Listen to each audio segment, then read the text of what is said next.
and welcome, ladies and gentlemen. It's good to see you again on day 2. I'm Winnie and I'll be your host today in room 1. Without further ado, let's start today's event with a bang. Enjoy learning!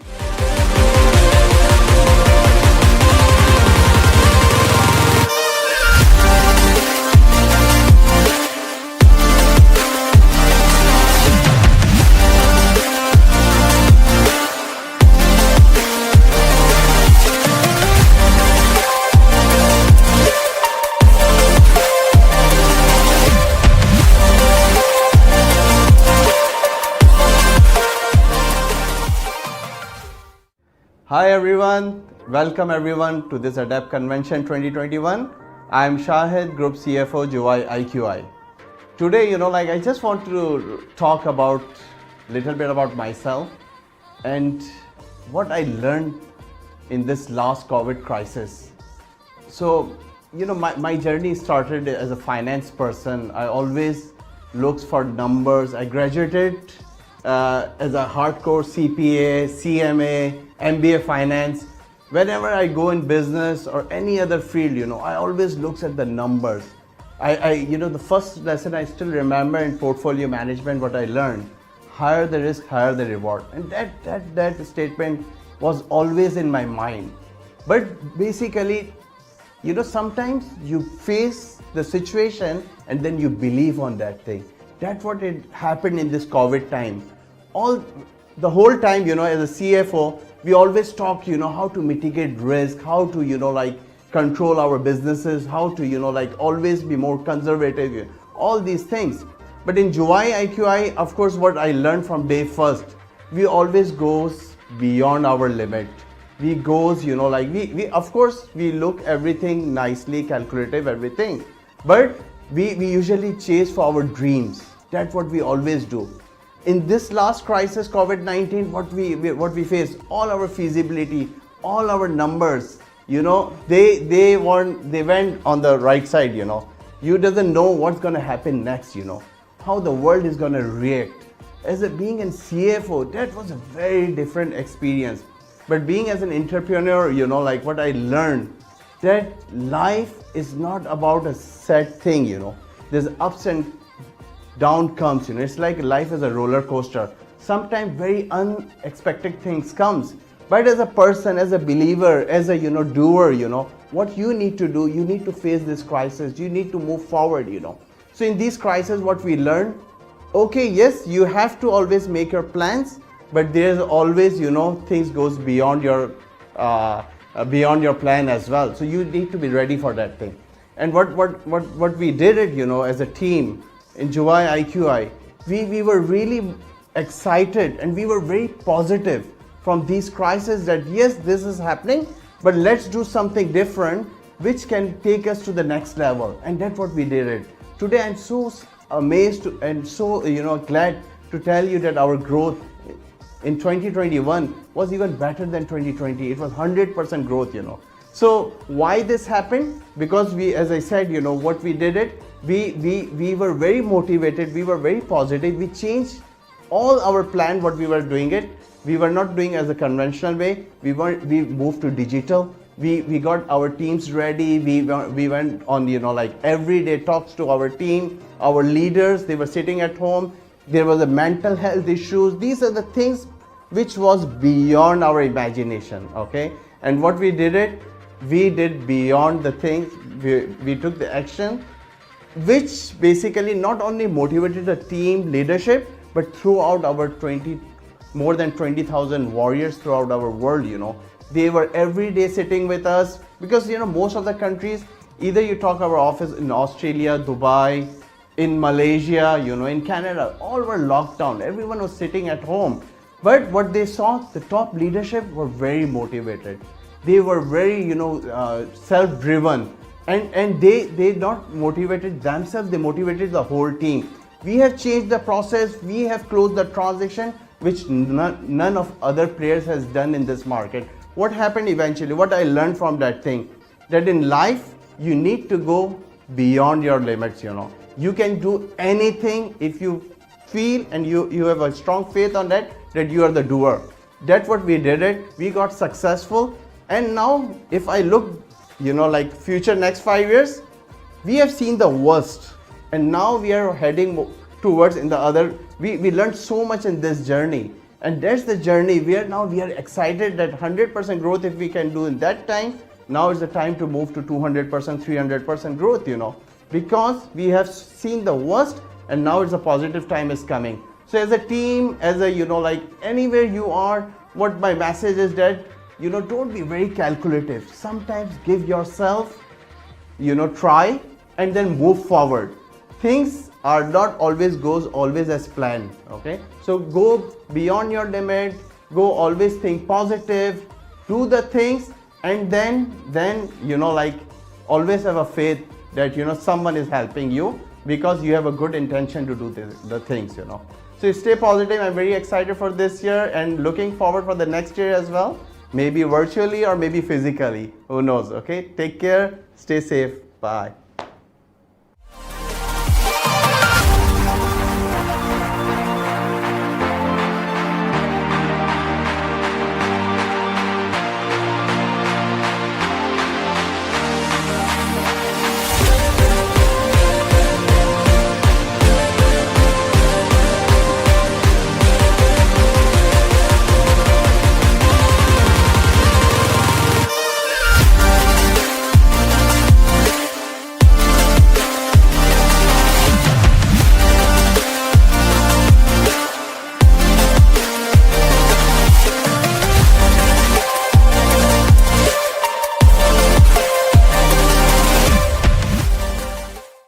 Hi everyone, thank you so much for tuning in at this particular session, and I'm so thrilled to be sharing with you a topic called how to become the go-to expert in your industry in 5 simple steps. My name is Ian Lai and I am the brand storyteller from Brand Talks Asia, and it's such a privilege to be back here for ADAPT 2021.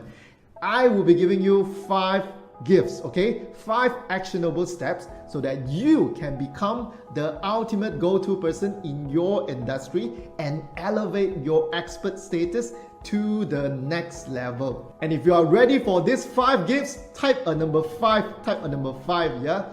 Alright, just to get started with a simple story about myself. So back in 2010, I was having a little bit of self-crisis myself. My first business kaput, my ex-girlfriend left me, and I had very little saving to last me for the next 3 months. And I had to start thinking about what is it that I wanted to do, right? So I wanted to start all over again, to begin a new branding company again.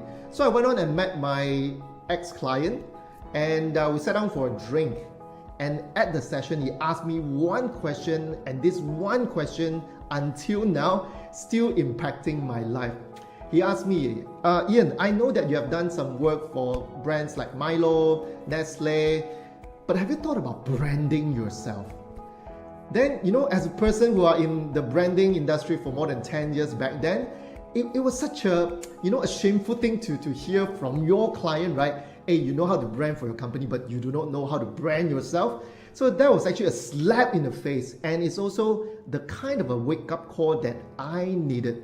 Because I had, not a very good relationship with my clients, with my team, in fact, and people don't really see my true value. And in fact, the biggest problem actually comes from myself. I did not know how to carry myself as an entrepreneur. I was more like an executive running around errands for the bigger bosses. So I took a deep look into myself, introspect, and I started to attend many courses, and I realized that I haven't been doing the right branding for myself. Simply put, I did not know what is it that I'm good at. I did not carry the right image or the right perception towards my clients. Hence, nobody believed in me. So it took me quite a while to understand that, and I've tried to apply what I have learned throughout my years in branding onto myself. And I did a total rebranding about myself from then on. And things actually got better after that. I get to meet the right people. I get to work with some of the most amazing SMEs and also MNC brands, such as Ferrari, such as Crocs, Yoast, Prudential, just to name a few. And right now we have been training clients like Lazada, AXA, and many other MNC brands out there. And I've compiled this method that you can apply immediately in what you are doing right now to shape that perception as the go-to expert in your industry. I call it the 5P brand building system, and this is how it goes. Now I want you to imagine yourself being in a hypermarket, but this hypermarket is a hypermarket of human beings, and you have to select an area to go onto first. That means having a rack to be stationed onto. So first thing first, you need to decide on which rack that you want to place yourself onto. The first P is platform. Now when I say platform, it means that if you're planning to change career, if you're planning to venture into a new business, then think about this platform, whether it is something that is advantageous for you, whether you have the huge passion and the huge expertise in this area.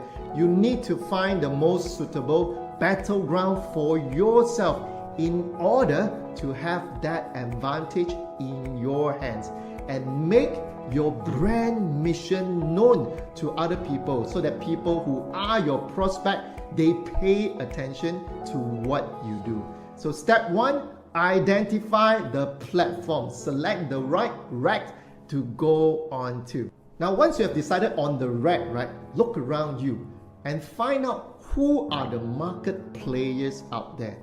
And think about this. How can you stand out among them? Is it through a way of differentiating yourself? When they're talking to a group of target audience, you have to separate yourself in targeting different people, because the idea of who you are talking to is very important.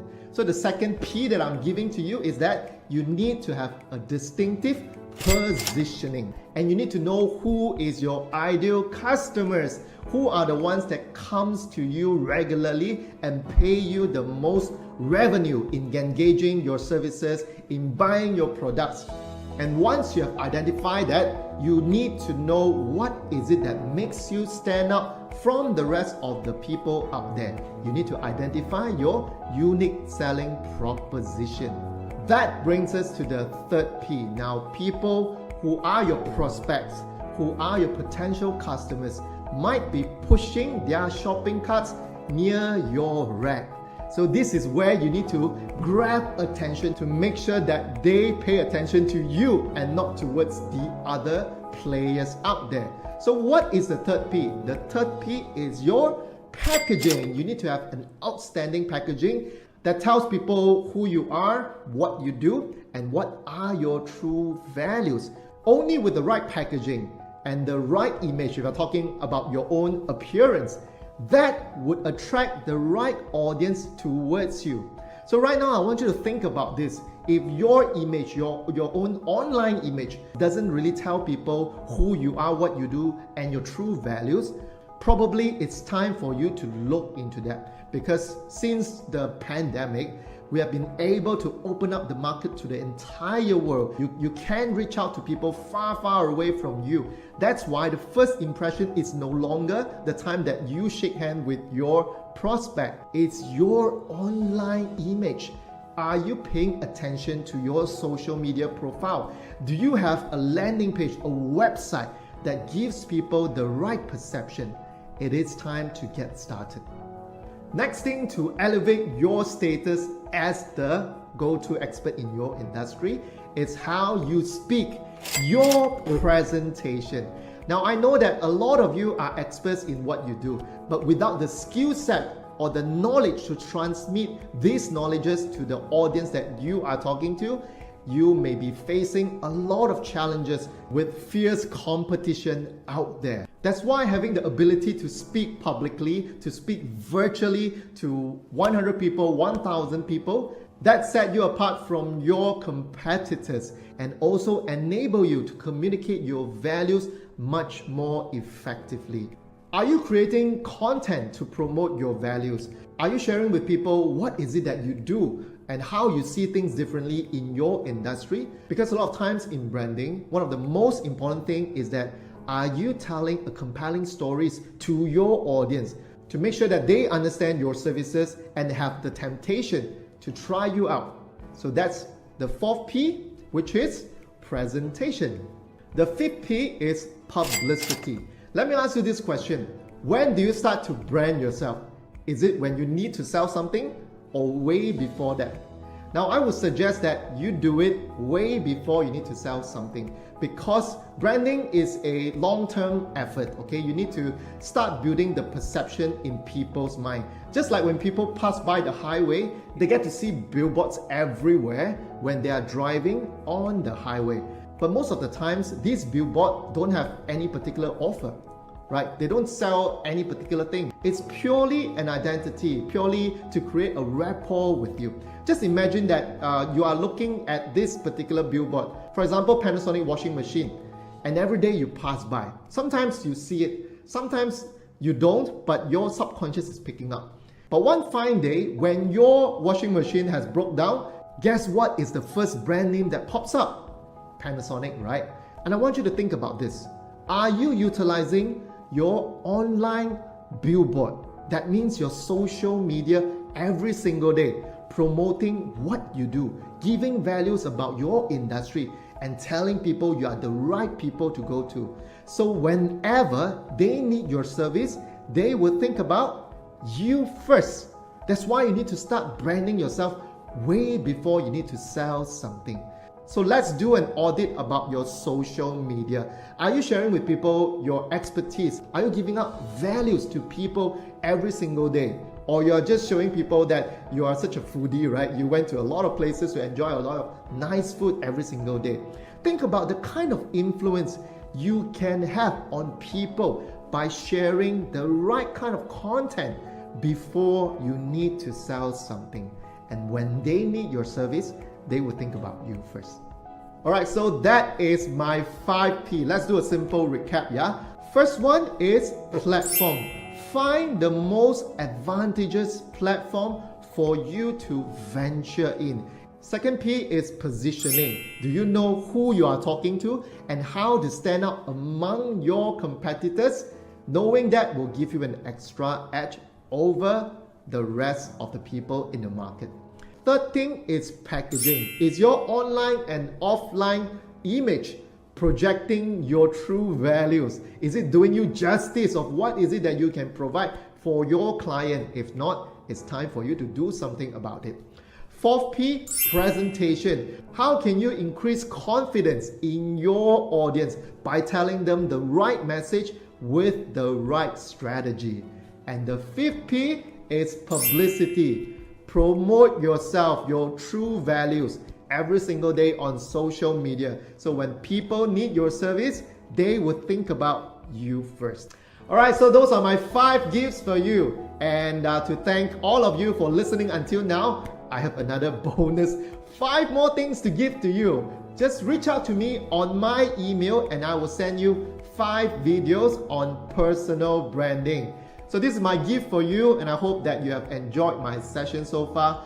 Follow me on my Facebook or LinkedIn, and I look forward to seeing a much better version of you coming out by the year 2022.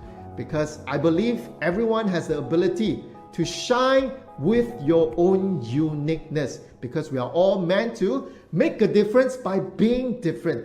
The biggest question that I have for you is that how can you see that within yourself first so that others can see the same thing within you? So with that, thank you so much to GY, and thank you so much to all of you amazing entrepreneurs who stay until this moment. Let's turn the impossible into I'm possible. And I look forward to seeing the best version of you. See you soon.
大家好，我是 Jack Ho， 欢迎你们来到这个 Adapt International 的讲座会了。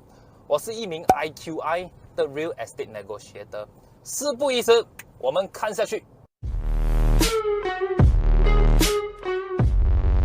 Itulah dia, itu dia。20岁的你呢，现在可能薪水不是很高，每一天重复做一样东西，最害怕是什么呢？可能没有什么前景。30岁的你呢，现在开始有一点小家庭，commitment开始变多，可是害怕放弃你现在原有的那个薪水。40岁你肯定是慢慢上岸，然后 commitment 也慢慢变少，可是你会面对一些年轻人带给你一些竞争。50、60岁呢，身体状况可能不是太好，然后你可能会担心说你的退休金不够多，然后有一点力不从心在你转型那个方面。如果你有面对以上我们所提到那些瓶颈的话呢，今天你有福了，因为这个 video 会给你一些启发。猜一下我们现在在哪里？一个 Futsal Center 跟 Badminton Center。每次讲到这种运动家啊，马来西亚最出名的话呢，你想到谁 brother？ 当然是一哥李宗伟啦。Of course 是李宗伟嘛，对不对？这样我们就从这个案例开始讲起先。李宗伟呢，从小到大呢都是来自一个小康之家，就是中规中矩啦，不是说一个很富裕的家庭。小时候呢，他爸爸妈妈发现他有一些羽球的天分，所以就带他去那种羽球场练习。不知不觉的，18、19岁的时候，他就参加了一些internal 的一些比赛。20多岁吧，就参加一些国际比赛。到最后结局是什么呢？大家都猜到了 ，The rest is history。今天他就是一个大豆李宗伟，成功在我们的那个羽球界里面保持着世界第一多个月。好不好？这样每一次啊，我们讲到李宗伟的时候呢，他最成功的地方除了羽球之外啦 ，brother， 你还知道他最成功的地方是什么吗？我知道他是加 GTR 啦。我要買 GTR 佬，我買 Benz 俾你啊！我要買 GTR 佬。有多少个羽球员啊能够驾 GTR？ 可是李宗伟就是那其中一个。什么秘诀让他能够在这个羽球那个境界里面驾到一个 GTR 呢？他就是转型成功了。自从他退休过后呢，他不只是在活跃于一些慈善的一些工作，他还不断的进入去买一些房地产啊、做生意啦等等。现在啊，如果我们随便 Google search 一下啊，他的 net worth 有16个 million。所以什么东西能够导致他成为从一个成功的羽球员到一个成功的生意人呢？这个就是我们今天要带给大家的一个话题，叫做 Mindshift， 就是思维转换了。相信大家对这个人应该不陌生过。有看过啊，一定啊。这一个人呢，叫做黑人小哥了。华语名黑人小哥，英文叫 Kevin Lim。他最成功的地方是什么呢？他最成功的地方就是用这个表情来抓住你的心哦。你想看啊，一个人什么都没有讲到话，最后靠 TikTok 一炮而红，而且最近刚走上那个红地毯。所以这个是什么样效应呢？这个是一个互联网的效应。所以在这一个我们称为多边的一个时代里面呢，互联网已经是成为一个优势。只要你有一些激情或者是一些爱好，你想要展示给人家看的话呢，你都可以通过我们现在有很多频道的互联网 social media 去展示出来，好不好？所以我们讲俗语说得好了，现在我们抓住的是什么？风口嘛，对不对？猪如果站在风口上面也会飞了。所以如果今天你有决心要改变或者是转型的话呢，我相信我们每一个人都会踏上这个风口之路，加油！哎呦，来到我们接下来一个 session 了。在我们这个时代当中呢，我们称之为 VUCA 时代了 ，VUCA Volatile, Uncertainty, Complex, Ambiguous。换句话说呢，我们现在处于这时代呢，就是不确定、不稳定、复杂，而且又模棱两可。过去40年呢，可能你会发现到一个状况，就是说你的爸爸妈妈一份工可能可以打40年，同样一个东西。寻求是稳定，多数的时刻呢，为什么会发生这样的状况？因为那时候的资讯没有这么发达，生活节奏也比较慢点。可是放在这个时代来讲的话呢，每一天都是一个信息爆炸的一个时代。你会发现到今天你所做的东西，明天可能你就会被取代。所以要如何解决，或者在这个现在的社会生存呢？最重要的特质就是你要培养2个技能啦。第一个技能就是与你的工作相关。这个技能就是要帮助你在你这个社会生存，而且是能够找到吃的、有钱赚的。同时间，你不能忽略了第二个技能。第二个技能就是要与你的技情相关，也就是说，在你可能身为一个 engineer 的一个同时，你喜欢唱歌或者喜欢烘焙，你可以去参加一些 YouTube 或者是一些频道，可以去培养你的那个技能，好不好？所以在这个社会呢，大家一定要记得，除了讯息爆炸之外，你要记得培养2个技能。我们事不宜迟，再看下去。那么接下来这个话题呢，我们将会分享的就是，如果今天你的生涯啦或者生活来到一个瓶颈或者分岔路的时候呢，你应该要做的东西是什么？首先，不要紧张，先学会发现。那有几个 tips 给大家啦。要想发现说今天你的生活是止步不前，或者是贪图稳定呢？很简单的，如果你觉得说今天你的生活过得很好，或者是你很满足于你现在状况，车也有，家也有，美满的孩子。这个时候你就要小心了，你就要有警惕。为什么呢？如果是贪图稳定的话呢，另一句话意思就是不进则退。所以在这个时候，你可以 refer 回去刚刚我们所讲的东西，培养一下与你技情相关的第2个技能，好吗？第2个方式呢，就是如果你在一个分岔路当中来讲的话呢，你可以开始去建立一些关系网。也就是说，你可以去跟不一样层次的人，或者是不一样行业的人去跟他们交谈，做多一些交流。这样子的话，你就会打开你的格局跟那个视野。同时间，可以在这一个交流当中呢，寻求你自己合适那些位置，从而就得到一些不一样的机会。当然，你只要是什么呢？选择性忽视，因为你的生活只有24个小时，所以当你有找到合适的机会的时候，你接下来做的东西就是焚身去做了，好不好？那你要发现那个东西，就是说，可能你在一个行业做得非常不错，可是你跳到另外一个行业的时候，你要记得，你是一个新手，所以这个时候你要保持更谦虚的态度，还有开放的态度。可能会有一些比你年轻的人干得比较好，可是不用担心，你只需要抱着那个谦虚的态度去跟他们学习就 OK 了。有一句话讲得非常好，就是说不要等到你一件事做不下去的时候，你才去想下一件事情。这个很多时候会发生在我们这些中年危机，就是突然间你干了一份工作20年，突然间被炒了，哇，世界末日。所以不要等到一件事你做不下的时候，你才去想下一件事。当你在一个状况的时候，就记得要培养你的第2个技能了，好吗？共勉之，我们事不宜迟，接下去看。好了，这样接下来要跟大家分享的其中一个方式呢，就是教育啦。我们过去教育给我们那个概念是什么呢？学生去到学校是为了得到老师的认可，然后老师当看到你毕业过后呢，就会给你一张文凭。所以这整个过程当中，你会发现到说，学生通常他们想要去得到认可的过程当中，他们会用尽办法，甚至可能会作弊啦、备课。毕业出来的时候，得到文凭的时候，可是却失去了那个知识。所以我们要记得，教育的最主要目的是什么呢？就是为了提升能力。所以这个方式我们叫做慕课啦 ，MOOC。慕课这个方式呢，其实就是你想要学什么东西，你就上网去不一样的课程去学你想要学的东西。无论你现在学要烹饪，或者是学要弹吉他，或者是今天你要考古家，任何一样的知识你都可以在慕课这个方面找到。所以你要知道更多关于慕课的话呢，你可以上谷歌去 search 这个关于慕课的东西。所以这一种的教育呢，将会在这个几年下来会带给我们社会不一样的看法和想法。我相信这个慕课会对大家有帮忙。我们接下去看，不知不觉我们来到故事的尾声了。我们会分享一个小故事给大家听了。从前呢，有一只马它是一个野生的马，它就被这个马戏团的人抓回去变成一个娱乐的马。就在这个训练当中的时候呢，这个马就被训练成为一个会听话的马。当那个训练师这样子的时候，他就这样子下来，所以他就养成了一个习惯，就是说人家有一个动作，他就做另外一个动作。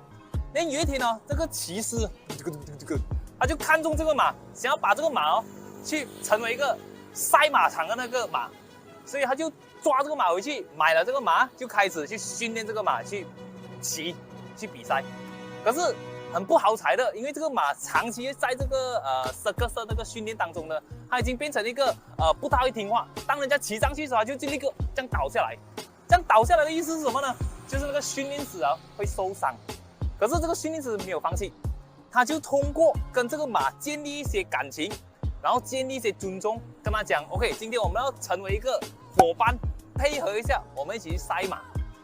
那你知道给这个训练师训练出来成为一个顶级的马，这个整个故事的启示告诉我们什么呢？就是说，如果一个野生的马能转型到去一个马戏团的马，到最后去赛马场呢，马都能够转型，我相信身为人类的我们都一定能够转型成功。只要你有心，我相信我们都能够成为这一个转型的成功之人。共勉之，我们下回再见。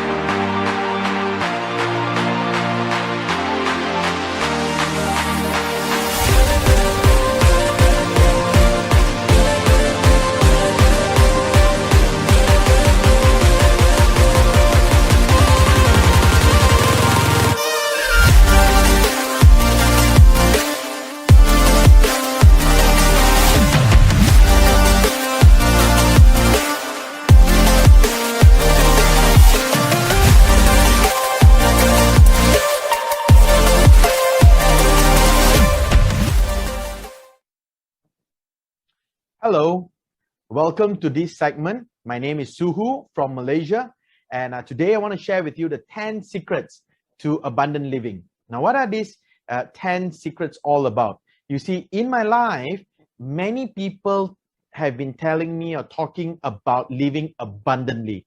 And the question is how? How do you live or how do you pursue a life that is abundant? I've learned over the period of having my business since 25 years old to now, 10 things that you can do to cultivate a mindset of abundance. And these are the 10. Number 1, give. So the first secret to living abundantly or to living an abundant life is to give. What do I mean by that? You see, if you truly believe there is abundance of resources for everyone, including yourself, then you will have no problem giving whether or not you're going to receive, because you already have received something in order for you to need to give it. You get what I mean? Let me give you an example. If you have to think, should I give this 1,000? Or should I give this car away? Or should I give this pen to someone else? The fact is, you have the 1,000, you have the car, you have the pen. Otherwise, you never have to think about should you give it. Therefore, the first principle that you want to practice is a principle of giving. And how do you do that? Well, I follow the principle of tithing. As a Christian, I tithe 10% of my income. Before I even start using or spending any of my money, I will put aside 10% to the church. You can do the same. You don't have to be a Christian. You can put aside this 10% for any charitable organization that you support. Why is that important? It helps you, it helps your mind start to reprogram and start to think about having enough, because you are reprogramming your mind to give before you even use. The first 10 of everything that you make should be put aside and given to a charity. Second principle or second secret to living abundant life is the principle of rest. Now, I know what you must be thinking. I come from a family of hawkers. My father and mother are both hawkers, petty traders. They operate their business every single day. You know, if you think the Alibaba model of 996 is very difficult to live, think 247, 365, working 24/7 or being available to your clients 24/7, 365 days a year. Now, what is this principle of rest? if you believe and you want your mind to start believing and thinking in abundance, you need to start to set aside at least 1 day a week for you to do anything else but work, for you to rest your mind, your emotions, and your soul, and just recharge spiritually, emotionally, mentally, so that you can have some time for yourself. You can have some time for your family. And that's the principle of rest. That's the second principle. The third principle is flow. What do I mean by that? You see, you need to start allowing things to happen around you. In my world, I call it surrender. What do I mean by that? It means letting things be, letting the greater creator or the universe or God make the things happen for you. Not pushing for something. You can pray for it, you can request for it, you can hope for it, you can dream for it, you can target for it, you can aim for it, but do not be too attached until it takes over control of your life. And you just allow things to happen in a flow. Yeah, that's the third secret of abundant living, flow.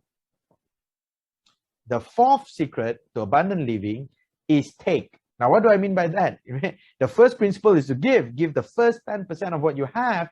The fourth principle is to take just enough for what you need.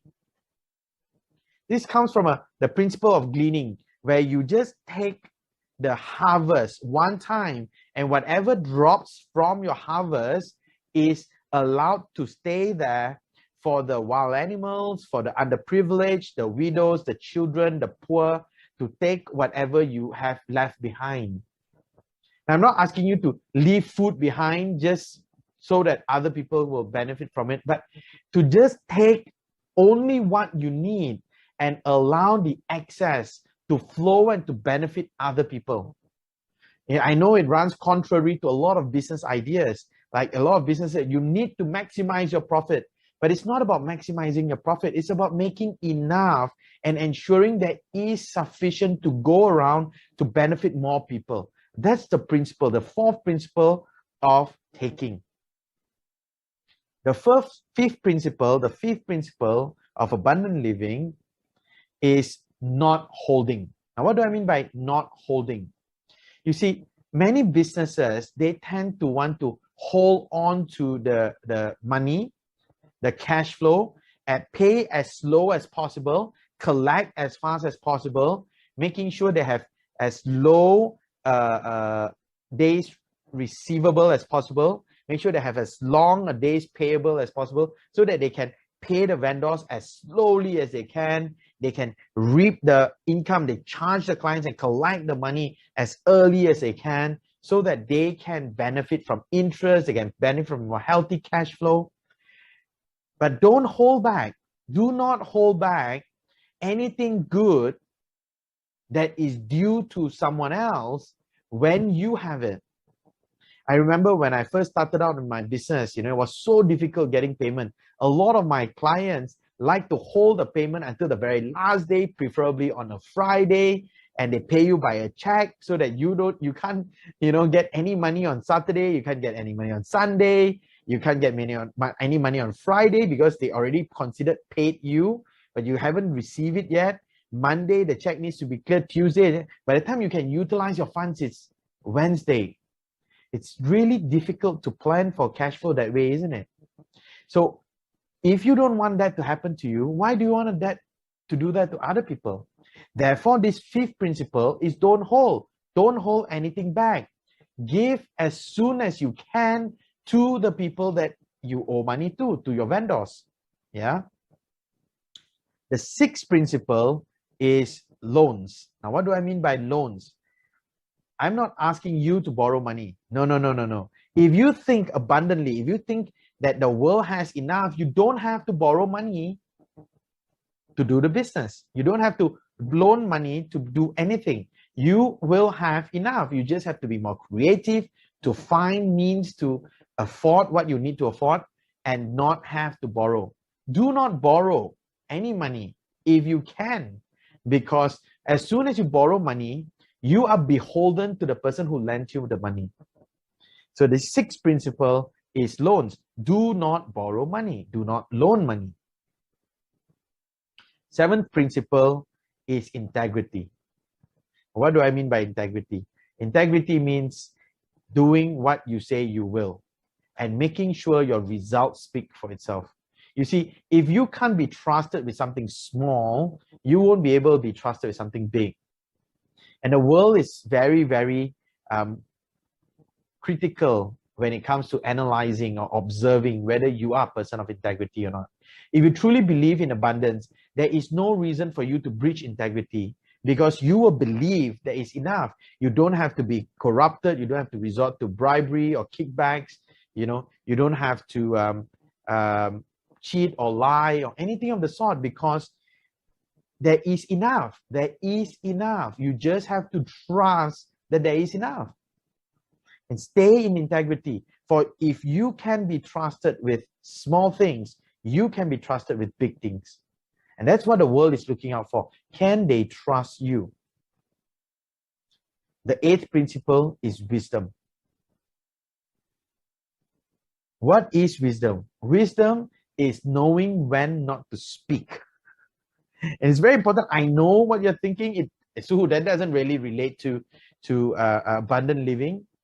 Hey, be wise enough to stay silent. You don't have to win every negotiation. You don't have to win every discussion.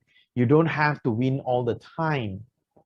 Be wise enough to know what you need to win and what you don't. Be wise enough to know and select the right battles to fight. Be wise enough to know when to keep your mouth silent and allow things to happen.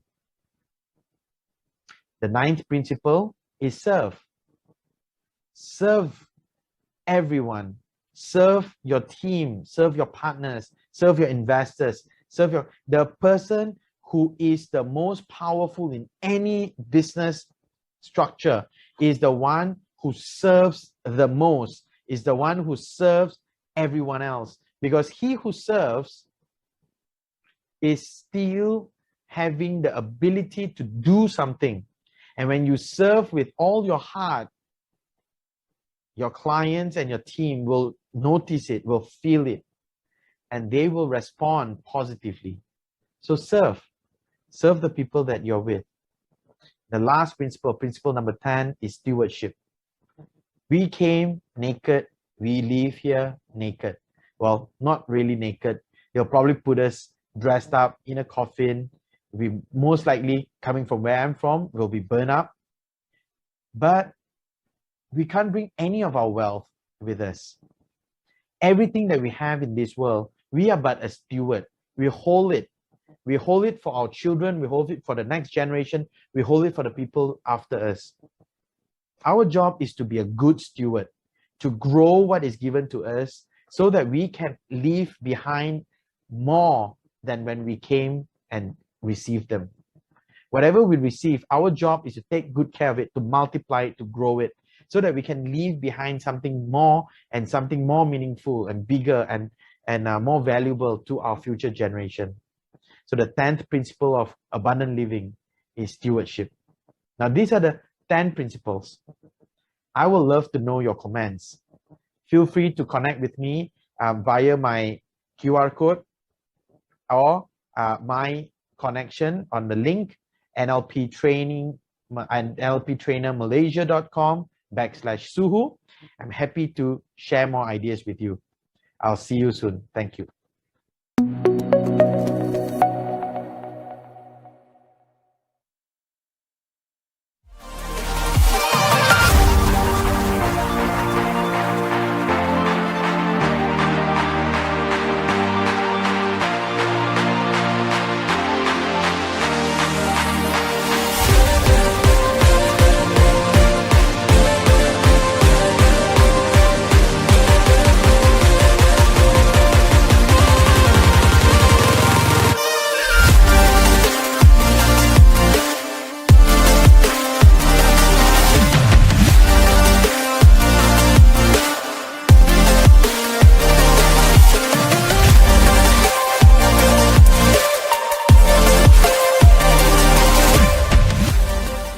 从卖鱼呢，一直到集团副总裁的这一个过程，整个转变对我而言呢，是属于叫不可思议的。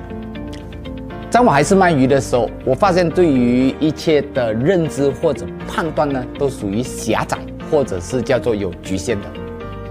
那反之，现在给我带来更多的，除了在财富上或者地位上的转变，其实更多是在于心态上或者思维上，影响了更开阔的人生。那今天呢，我想透过呢这5个过程里面呢，想跟各位分享我在过去的5个不要。各位大家好，我是 Chen。UIIQI 的集团副总裁，今天给各位带来的5个不要，第一个就是不要在意你是谁，而是去思考你将来你想成为谁。没有任何一个人一出世的时候，就在这个出生纸或者是这个护照上面呢，印下你是卖鱼的，你是医生，你是工程师。那包括各位你现在所拥有的一切，都可能是在5年前或者10年前你所做的某个决定，而断定了你今天所有的基础。同样的一件事情，10年后你会是谁呢？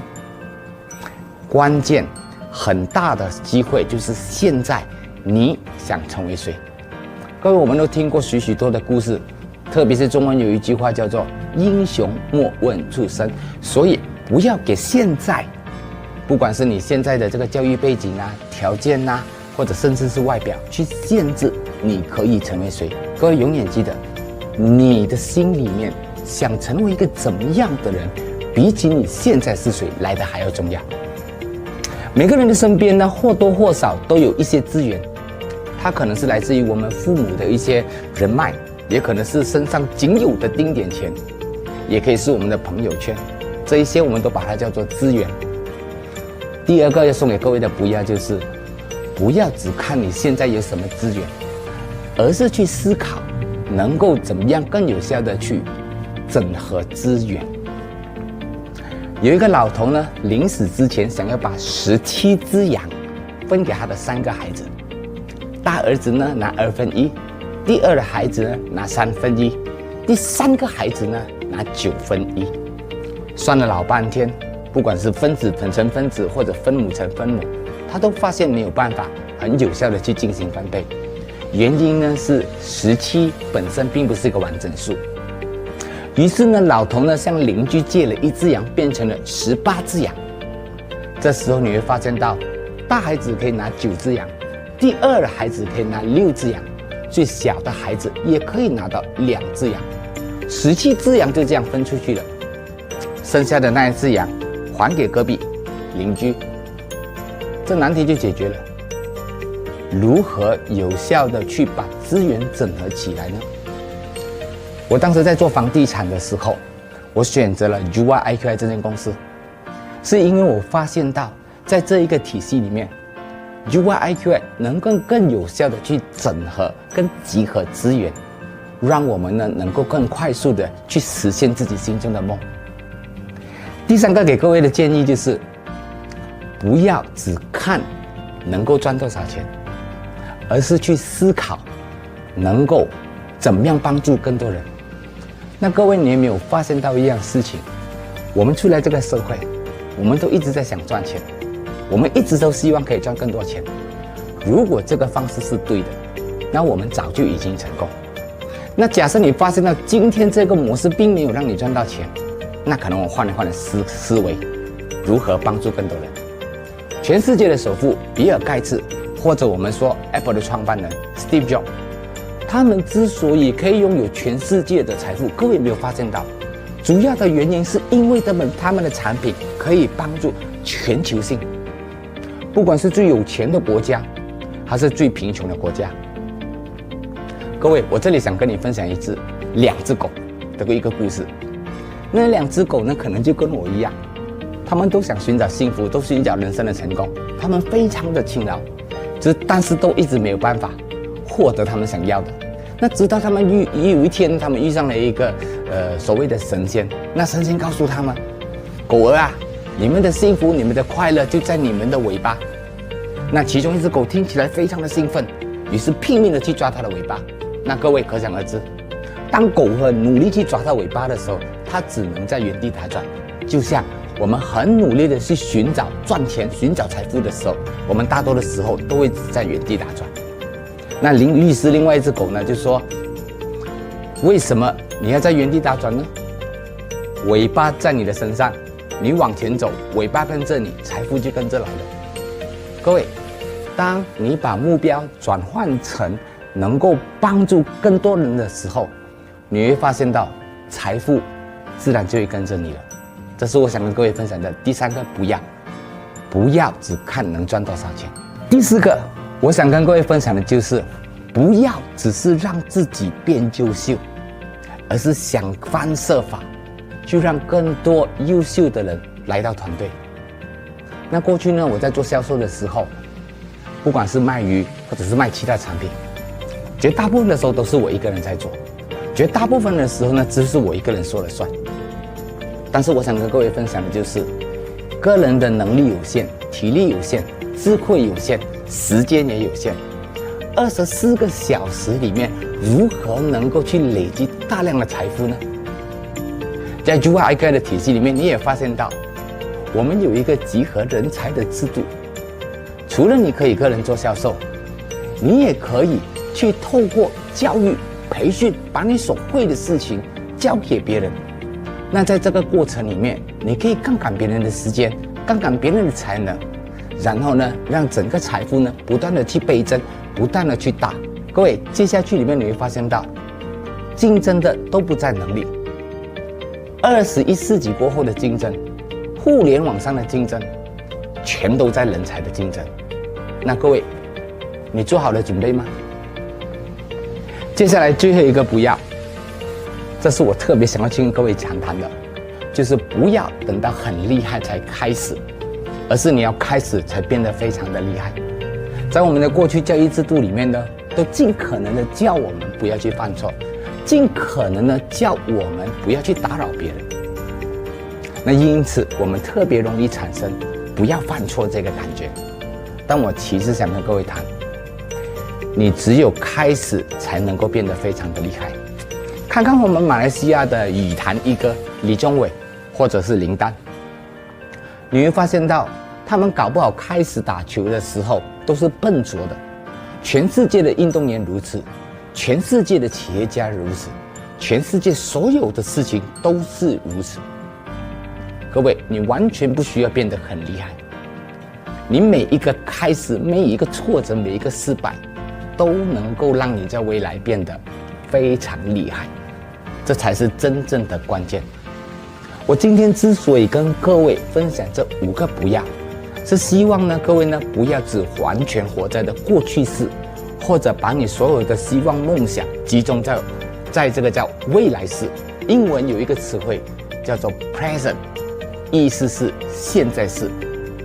present 的另外一个意思叫做礼物，这意味着 present 现在就是礼物。活在当下的意思，并不是说现在这一刻把它吃饱喝醉。活在当下最关键的一点就是，你现在可以立刻对你的未来进行改变。各位，改变并不可怕，可怕的是我们一直待在原地，并没有为任何将来产生任何的改变。今天跟你分享的5个不要，希望可以协助到各位，明天会变得更好。谢谢各位。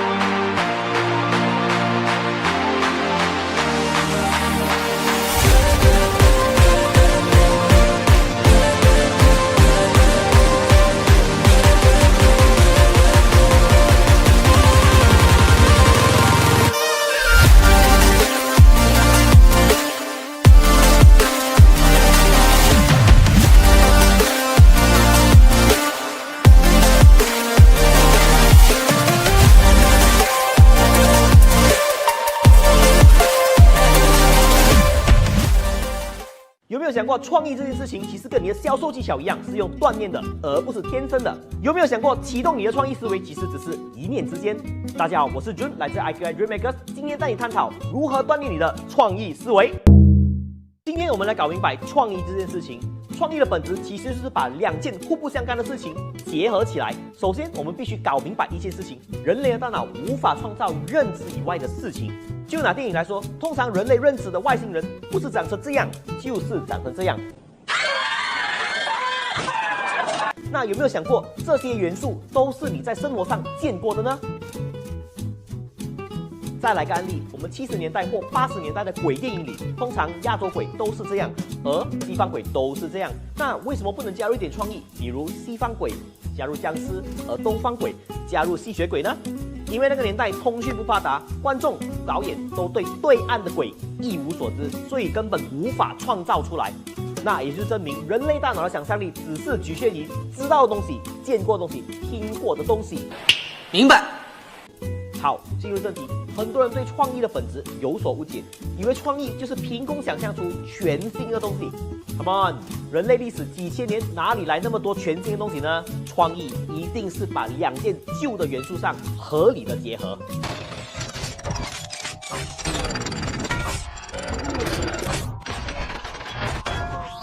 比如在70、80年代，小孩子都喜欢的弹珠还有汽水，两个不相干的事情结合出来，就变成了弹珠汽水。再来00年，两个互不相干的 device， 电话、music player 互相结合起来，就变成了 iPhone and an internet communicator, an iPod, a phone, and we are calling it iPhone。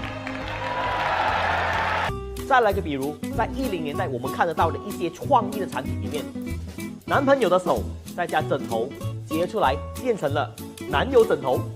今天我朋友送了我一个这，我这么一试，哎呦，想脑袋往这一躺，哎呀，这有种躺进玄机的感觉。以上所描述的是不是两个旧事物结合起来变成新的产品呢？这就是创意。再说一次，创意的方程式就是 A 加 B 等于 Z， 有点概念了吧？那么如何锻炼你的创意思维呢？这里举例出4种思考方式。第一，保持好奇，探索认知以外的新事物。都说人类的大脑无法创造出认知以外的事情，所以在这一方面，唯一进步的方法就是不断的扩充你的资料库，多听、多看、多探索认知以外的新事物，时刻保持着好奇心，告诉自己，或许现在用不到，但请不要吝啬的把它塞进你的大脑里。当你有数之不尽的资料，就代表你有取之不尽的想法。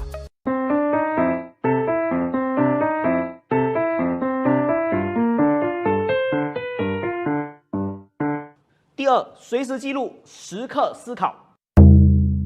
都说创意源于生活，所以请不要浪费生活上遇到的任何有趣事物、新鲜事物，比如吃饭、工作、驾车、social media 等等，在生活上遇到的任何新鲜事物，都是你非常珍贵的创作来源。就拿我来当举例，通常我在 social media 上或者是生活上遇到非常多的好笑的段子，或者是很好的 idea， 我都会把它记录在案。那么每当我要创作的时候，我就会把它重新拿出来阅读一遍，那我就会有源不断的新想法。第三，举一反三，换位思考。新的想法不一定好，但旧的思路一定无法取胜。那何谓举一反三，换位思考呢？一种元素，多种变法。当你遇见一个好的创意的时候，你可以从不同的角度去思考。比如，你可能是观众，你可能是创作者。那么，如果你是观众的话，就开始思考：如果我是这个创作者，让我来操刀，我应该怎么去做？那如果你是创作者的话，那你开始想：如果我是不同的观众，我会有怎样的反应？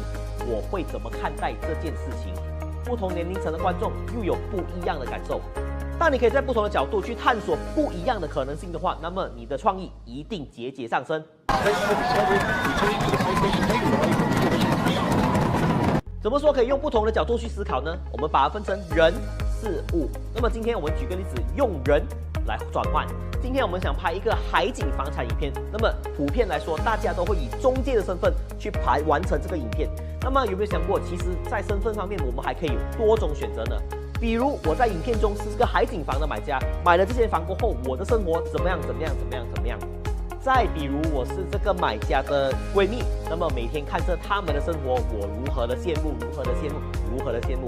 再比如我们在影片中是这个 property 的保安，那么每天看着 owner 们的进进出出，名车名表，朋友们都是上流人士等等这种角度去看这件事情，那不就是一种元素多种变法吗？同样是人事物，只要把一个元素交换，那你就会有更多不一样的可能性。创意就是破坏，所谓不破而不立。来宾这个概念呢？创造新的东西就是要打破固有的规则，跳出自己的框框，不要总在舒适区、安全区。没有风险的想法等于没有创新的生产。人家没完成的事情，普遍上是认为无法完成。那么问题是不是非常简单？只要你把它合理的完成，那么就是创意。明白吗？不明白。第四，把想象换成联想。联想是创意思维里面最重要的一环。那么想象和联想有什么差别呢？想象是天马行空，凭空想象出一个全新的方法。但是光靠凭空想象的话，如果没有灵感，是真的没有效率。相似联想，寻找两者之间的共同点，再用形容词或者比喻把它连接起来。打个例子，我们在 Montclair 的 Exim Wood 发展商试图把不一样的国家的元素放进 facility 里面。那么宣传片该怎么做呢？在宣传片里，大家都已经看到发展商巧妙地运用旅行来穿梭了全部的元素，外国旅行，外国旅行，外国旅行，这就是相似联想。再来一些例子，比如父母，我们想象的家庭；游艇，我们想象的海景；38，我们想象到了妇女；豪车，我们想象到了美女。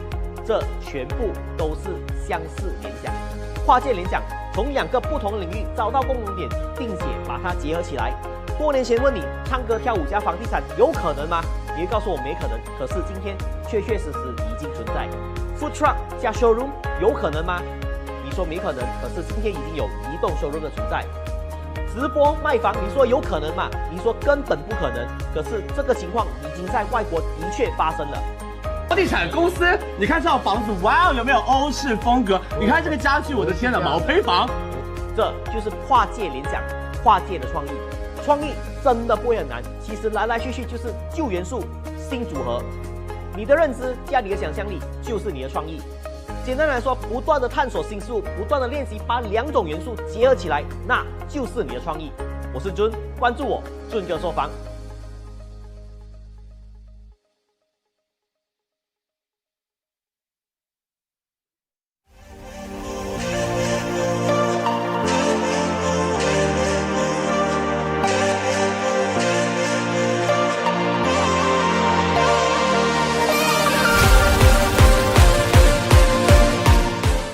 Hi everyone, are you feeling lucky?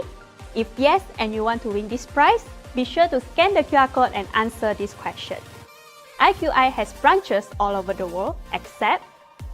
Now scan this QR code again and answer the question. Good luck! Hi everyone, so far so good? If yes, let's go for a quick break now. See you back here in an hour. See you!10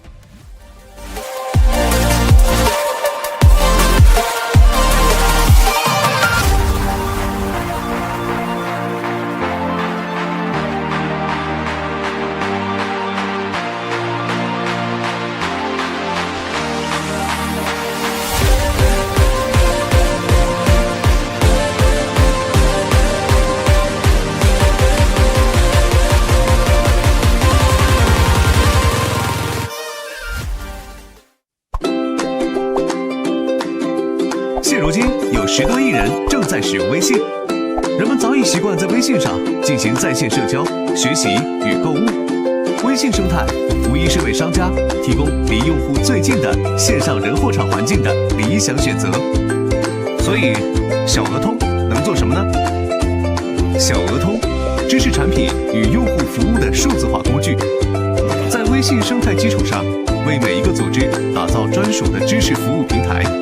让这些组织通过知识和服务持续影响他们的客户、伙伴和员工，同时还能以数字化的方式从品牌营营销、商业变现和用户管理等方面，助力商家达成在线化经营的目标。成立4年时间，现在已经有130万客户选择了小额通，创造出的收益达到110亿元，覆盖终端用户6.8亿人，让知识更有价值。Today, when I see how far and great the IQI platform is, as a technologist, it's a lifetime opportunity. The idea was to create a platform that helps people to grow. And today, IQI is the platform that connects buyers, sellers, and agents with the magic of mobile, cloud, AI, and data. IQI is the destination to make your dreams come true.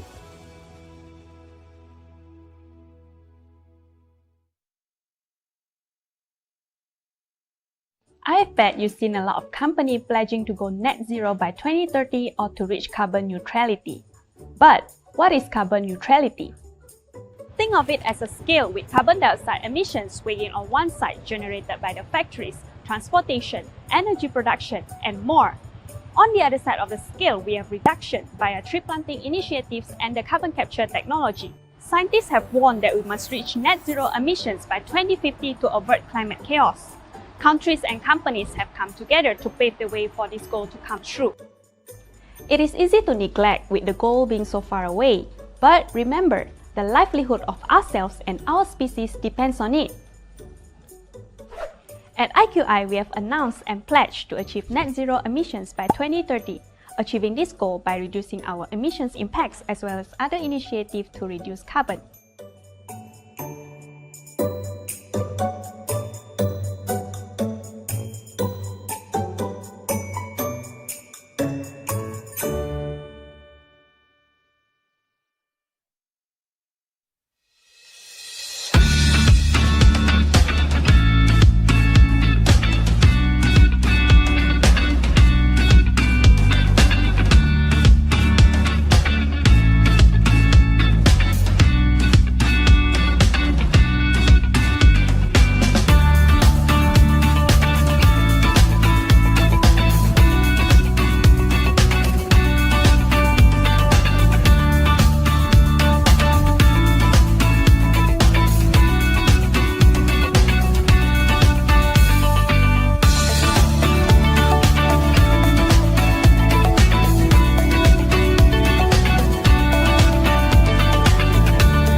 terms of furnishing, because what you can see here is what you get. All right.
Vietnam, the poster child of economic miracles in Southeast Asia, making headlines worldwide.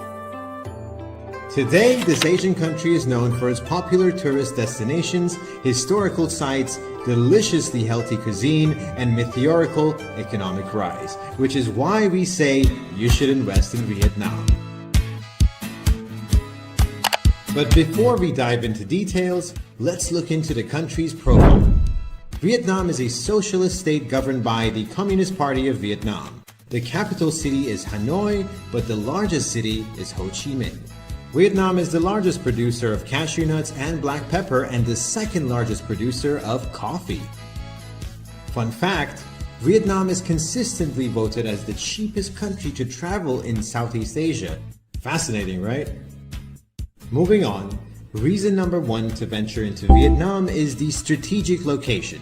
Vietnam is close to major cities and emerging economies in Asia as well as the world's biggest market, which is China.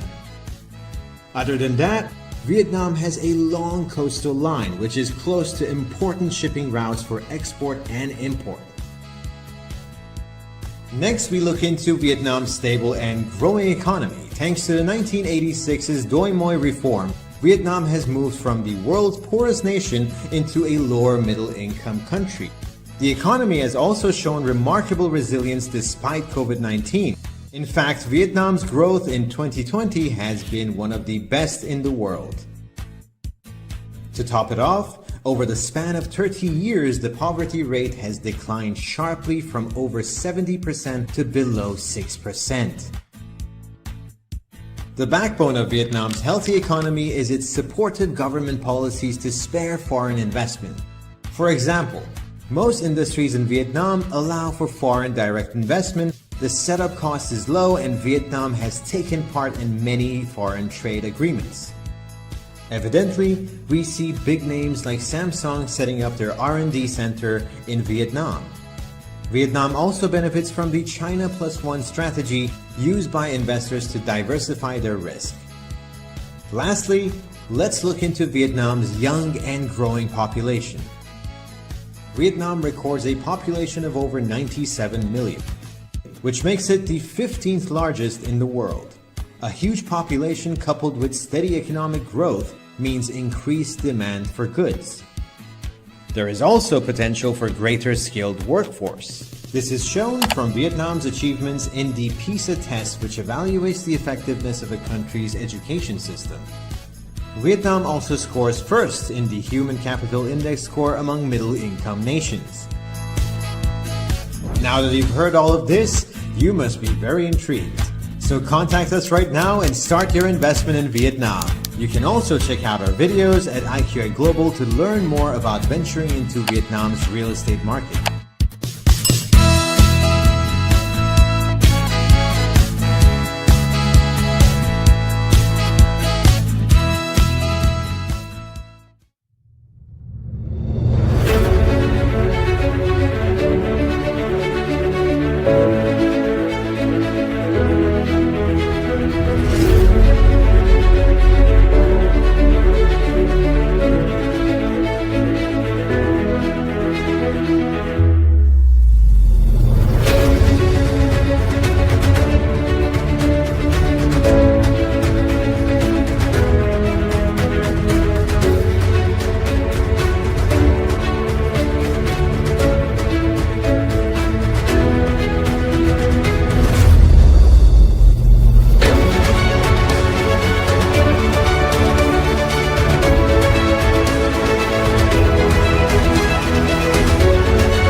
Every 40 seconds, a person dies from suicide.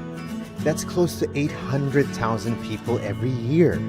While effective and proven interventions can be implemented to prevent suicide and the attempt, many still choose not to see mental health as important as physical well-being. Suicide is the second leading cause of death among 15 to 29-year-olds globally. Let us come together on this day to give importance to mental health and to be there beyond a simple, "How are you?" Always communicate effectively with your colleagues, friends, and loved ones. You may never know. The one who smiles the most may be suffering more within. Each human is unique in how they deal with internal and external challenges. But one thing is clear, no matter how tough you are, we all need care and compassion. Show those around you that seeking medical attention for mental health is perfectly normal and crucial. Remember, let them know that you are there for them. I am with you. I'm with you. I'm with you. I am with you.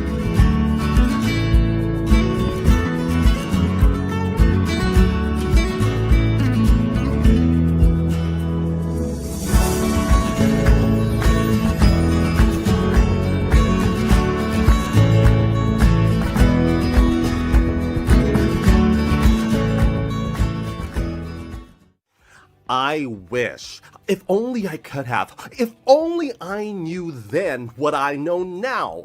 Regret is a terrible thing to have.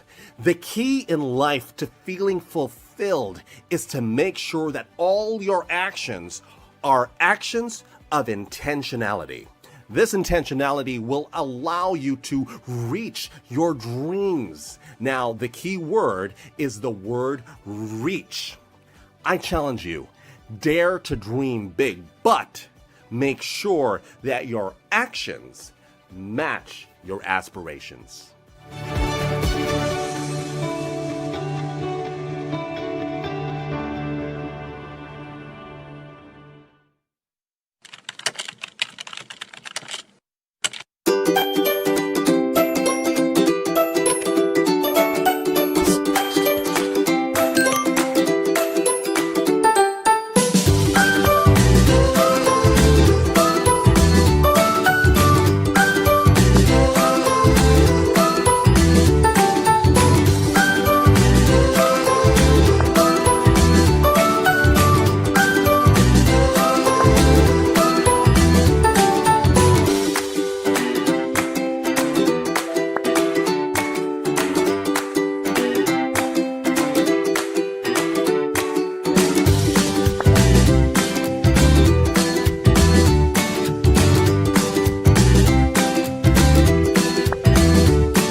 One is greater than zero. This is a concept that I always live by. People who want to build personal brand always ask me this: how do I get to 100,000 followers? How do I get more people to buy my product? Well, I often tell them this: those people who have built a successful personal brand have gone through a time when no people actually watch their video. Everybody starts from zero, but you always gotta understand this: one is greater than zero. For all the video that you have started building when they have not many views, you only need to have one view, the right view, who actually is the person of influence, who likes your content and share it, then you reach more people. So always understand this: when you produce content day in, day out, day in and day out, every single day, you are actually targeting to just influence one person, because one is greater than zero. You don't build a wall by actually building a wall. You build a wall by laying the brick in a nice position, one brick by a brick at a time, then you have a wall. Same things go for building a personal brand. You don't jump out and build a personal brand that have 100,000 followers overnight, but you produce content day in and day out, day in and day out, and accumulatively like getting people who actually like and follow your content every single day, then you have a strong personal brand. This is the concept that I live by. I hope that this can actually give you the right mindset while you're building a personal brand. Thank you.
huge island, massive opportunity. Australia is turning investors' heads for all the right reasons. So, why invest in Australia? But first, a quick trivia. Stunning coastline, sunny weather with adorable mammals. Australia is the 6th largest country in the world and the 12th biggest economy. All these while the country has 3 times more sheep than its people. How awesome is that? Now, let's move on to the main part of this video. What makes Australia so attractive to investors? Number 1, the strong and resilient economy. Australia benefits from its rich natural resources, proximity to Asian powerhouses, and its network of free trade agreements. But what sets Australia apart from many is how prepared it is against crisis. When countries sunk in the 2008 financial crisis, Australia served unharmed. Recession? Only 3 decades ago. In 2020, Australia's COVID-19 response made for headlines, the good ones. So, if you're looking for a stable and low-risk destination for investment, Australia has that one checked. Number 2, Australia's dynamic industries offer ample opportunities to investors. The country is a significant exporter of resource and energy, agribusiness, financial services, education, and tourism. For example, Australia is one of the top 3 exporters of resource and energy and boasts the 3rd largest number of foreign students in its world-class tertiary education. 3rd reason to invest in Australia? Its people. The Wi-Fi, ultrasound, black box flight recorder. Australians are the brains behind some of the most groundbreaking technologies. And today, vibrant startup scene. A magnet for global talents, the Australian workforce is highly diverse and multilingual, ranking 8th in the 2020 United Nations Human Development Index. Lastly, and we think this is the crux to the country's success, Australia has laid a strong foundation for investors. The good governance, a business-friendly environment, strong entrepreneurial spirit, and have we mentioned the coast and the sun? People just love living here. There's that laid-back lifestyle that makes it a global drawcard to expatriates. So, interested yet? Start your investment in Australia with us at IQI Global today. For more info on the Australian real estate market, you can have a look at the video above.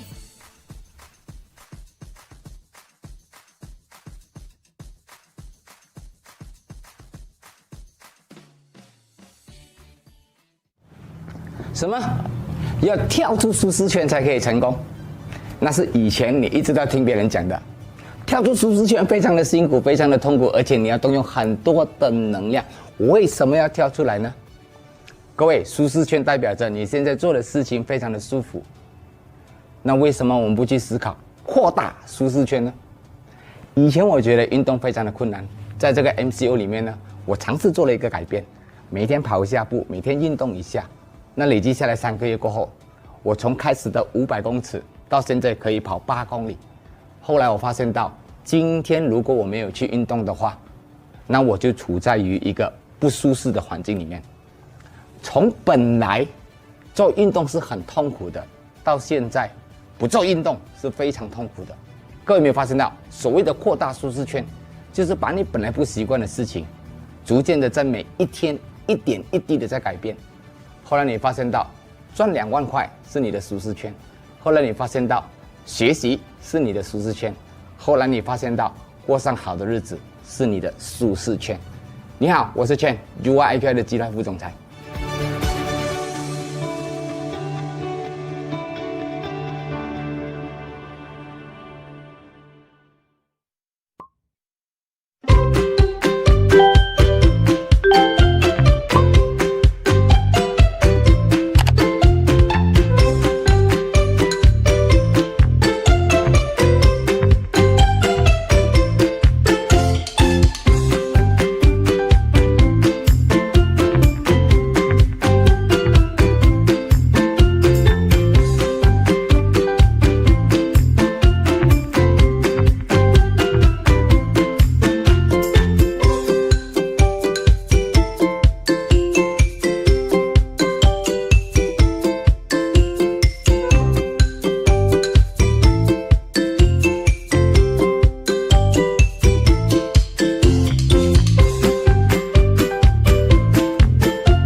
look at the map, you can see the Philippines is spread over 7,000 islands, then broken into 3 major parts: Luzon, Visayas, and Mindanao. This archipelago is home to over 100 million people, making the Philippines the 13th largest country by population. Isn't that awesome? In this video, we look into the top 4 reasons to invest in the Philippines, because really, you don't want to miss it out. Number 1. The lucrative BPO market.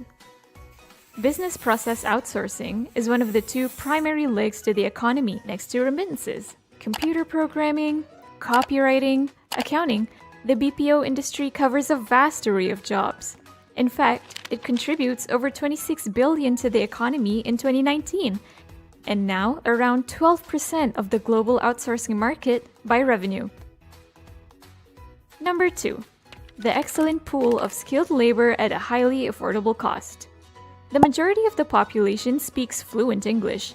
It is a primary language of business and commerce. Communication barrier? Non-existent. They're also very culturally aligned with North America due to their history, which results in a very flexible and adaptable workforce. Of course, the cherry on top is that the cost of employing the local talents here just makes a lot of sense. Third, the expanding infrastructure. The fractured island geography has long posed a challenge to the country.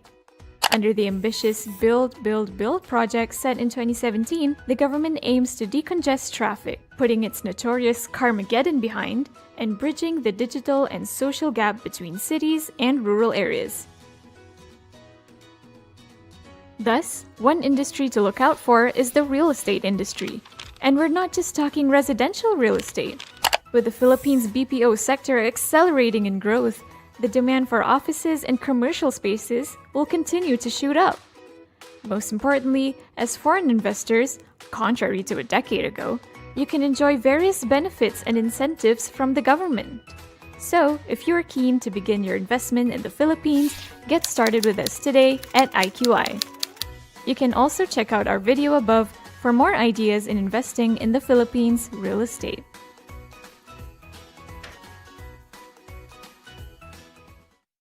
Gen Z, you're not too young for the real estate industry. Your age is an age. Here's why. First, your young face will make you stand out because we don't have that many of you yet. Second, this is your time to build good relations. You're fresh, curious, eager to learn. The clients, they love to see this. And speaking of clients, learn all the tricks up your most senior teammate's sleeve to win them over. Number 4, you have less commitment at this age, so make a lot of mistakes. They are your best teachers. We also need your social media and tech prowess because real estate marketing is moving online. And last, while you lack the professional knowledge, you pack a lot of courage. Hiccups don't stop you. So if you fancy what we've just told you, take the leap. With IQI Global, we'll show you how to land strong every single time.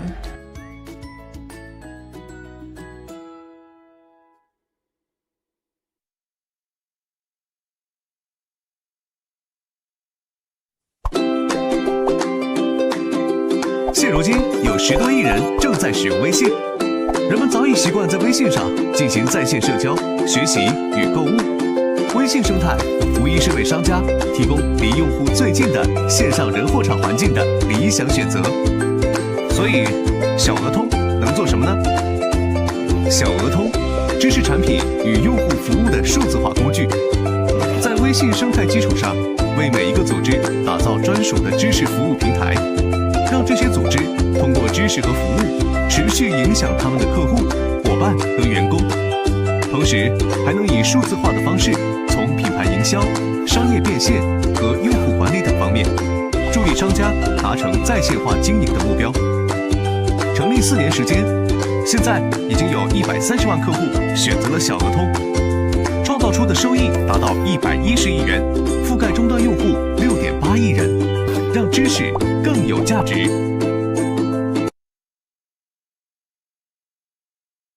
I've bet you've seen a lot of companies pledging to go net zero by 2030 or to reach carbon neutrality. But what is carbon neutrality?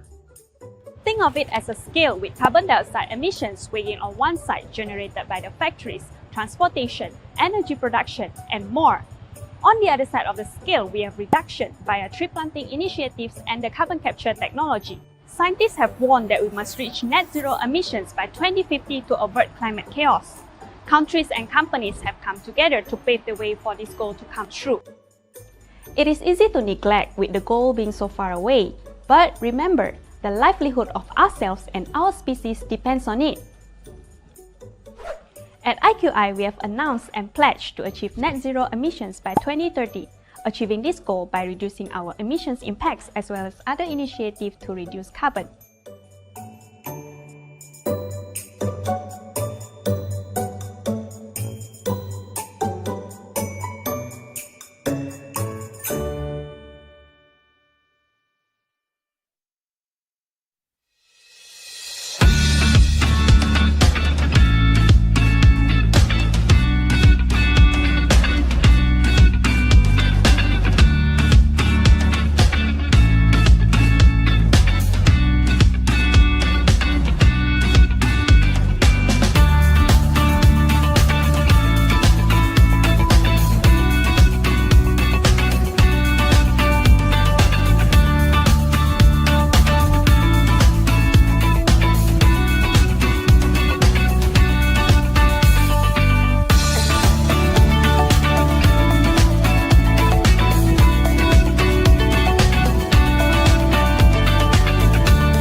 terms of furnishing, because what you can see here is what you get. All right.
Vietnam, the poster child of economic miracles in Southeast Asia, making headlines worldwide. Today, this Asian country is known for its popular tourist destinations, historical sites, deliciously healthy cuisine, and meteorical economic rise, which is why we say you should invest in Vietnam.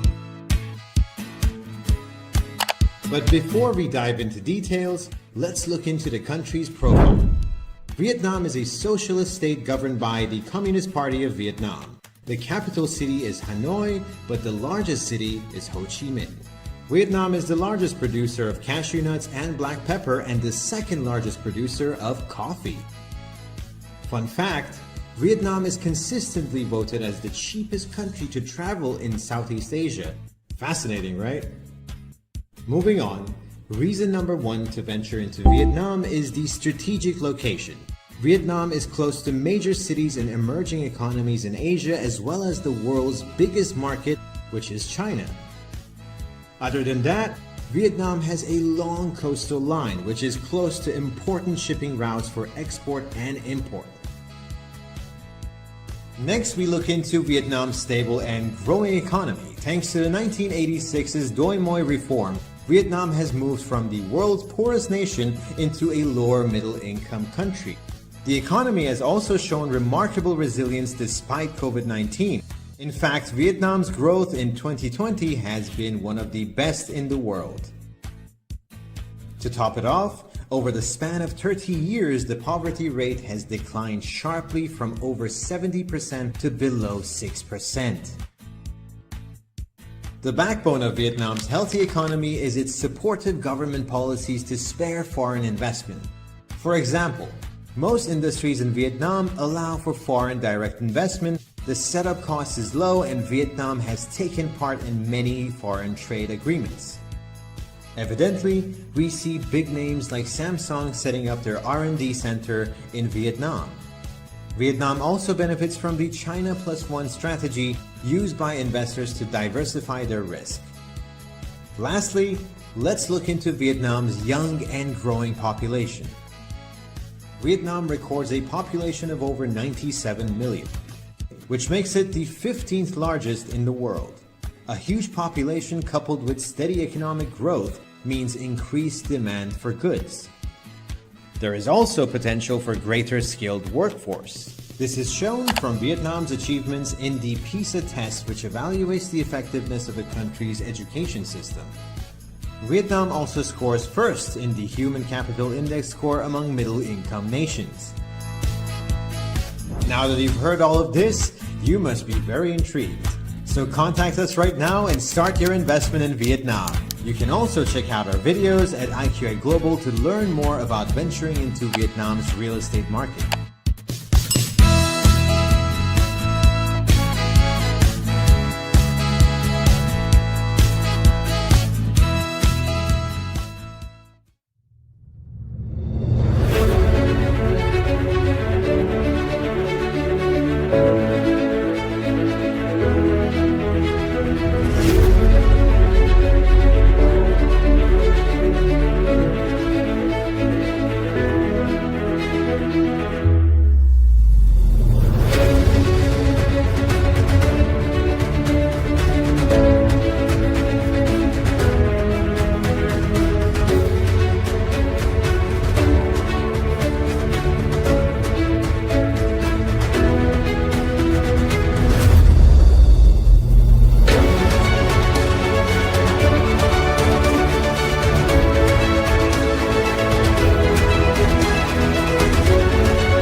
Every 40 seconds, a person dies from suicide.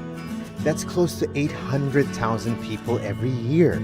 While effective and proven interventions can be implemented to prevent suicide and the attempt, many still choose not to see mental health as important as physical well-being. Suicide is the second leading cause of death among 15 to 29-year-olds globally. Let us come together on this day to give importance to mental health and to be there beyond a simple, "How are you?" Always communicate effectively with your colleagues, friends, and loved ones. You may never know. The one who smiles the most may be suffering more within. Each human is unique in how they deal with internal and external challenges. But one thing is clear, no matter how tough you are, we all need care and compassion. Show those around you that seeking medical attention for mental health is perfectly normal and crucial. Remember, let them know that you are there for them. I am with you. I'm with you. I'm with you. I am with you.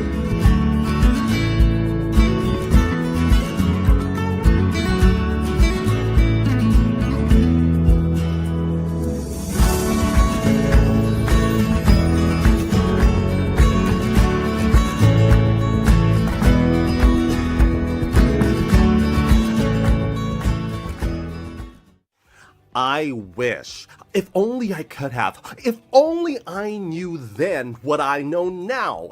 Regret is a terrible thing to have.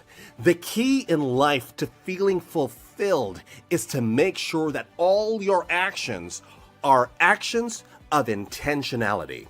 This intentionality will allow you to reach your dreams. Now, the key word is the word reach. I challenge you. Dare to dream big, but make sure that your actions match your aspirations.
One is greater than zero. This is a concept that I always live by. People who want to build personal brand always ask me this: how do I get to 100,000 followers? How do I get more people to buy my product? Well, I often tell them this: those people who have built a successful personal brand have gone through a time when no people actually watch their video. Everybody starts from zero, but you always gotta understand this: one is greater than zero. For all the video that you have started building when they have not many views, you only need to have one view, the right view, who actually is the person of influence, who likes your content and share it, then you reach more people. So always understand this: when you produce content day in, day out, every single day, you are actually targeting to just influence one person, because one is greater than zero. You don't build a wall by actually building a wall. You build a wall by laying the brick in a nice position, one brick by a brick at a time, then you have a wall. Same things go for building a personal brand. You don't jump out and build a personal brand that have 100,000 followers overnight, but you produce content day in and day out, and accumulatively, like getting people who actually like and follow your content every single day, then you have a strong personal brand. This is the concept that I live by. I hope that this can actually give you the right mindset while you're building a personal brand. Thank you.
island, massive opportunity.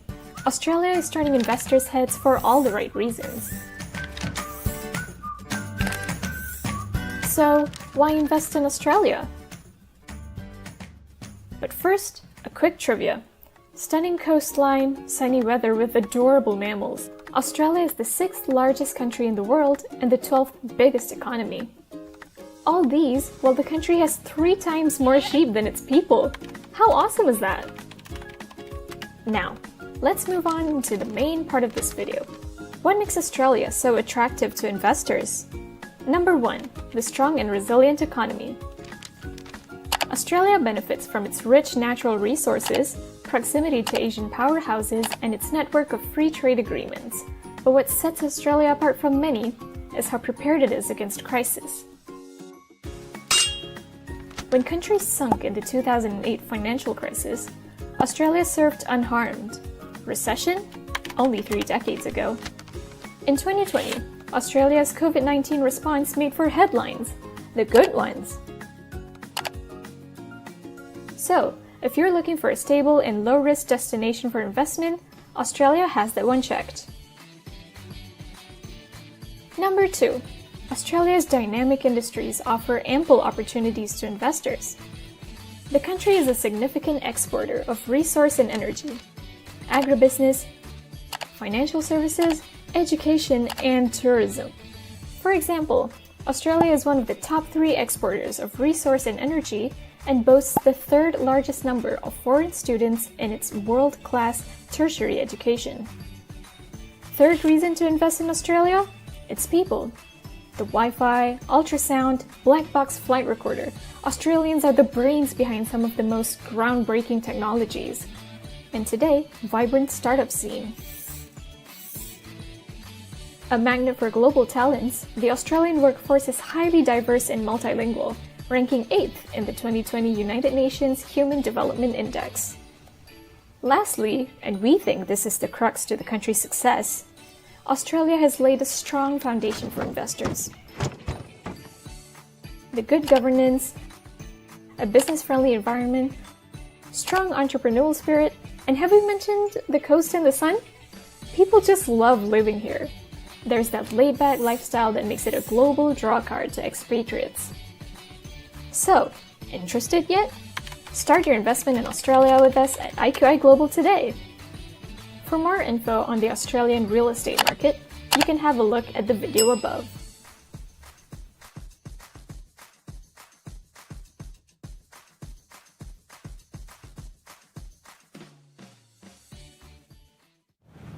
什么？要跳出舒适圈才可以成功？那是以前你一直在听别人讲的。跳出舒适圈非常的辛苦，非常的痛苦，而且你要动用很多的能量。为什么要跳出来呢？各位，舒适圈代表着你现在做的事情非常的舒服。那为什么我们不去思考扩大舒适圈呢？以前我觉得运动非常的困难，在这个 MCO 里面呢，我尝试做了一个改变，每天跑一下步，每天运动一下。那累积下来3个月过后，我从开始的500公尺到现在可以跑8公里。后来我发现到，今天如果我没有去运动的话，那我就处在于一个不舒适的环境里面。从本来做运动是很痛苦的，到现在不做运动是非常痛苦的。各位有没有发现到，所谓的扩大舒适圈，就是把你本来不习惯的事情，逐渐的在每一天一点一滴的在改变。后来你发现到，赚2万块是你的舒适圈。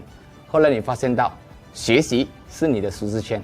后来你发现到，过上好的日子是你的舒适圈。你好，我是 Chen， UIQI 的集团副总裁。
If you look at the map, you can see the Philippines is spread over 7,000 islands, then broken into 3 major parts: Luzon, Visayas, and Mindanao. This archipelago is home to over 100 million people, making the Philippines the 13th largest country by population. Isn't that awesome? In this video, we look into the top 4 reasons to invest in the Philippines, because really, you don't want to miss it out. Number 1. The lucrative BPO market. Business process outsourcing is one of the 2 primary legs to the economy next to remittances. Computer programming, copywriting, accounting, the BPO industry covers a vast array of jobs. In fact, it contributes over $26 billion to the economy in 2019, and now around 12% of the global outsourcing market by revenue. Number 2.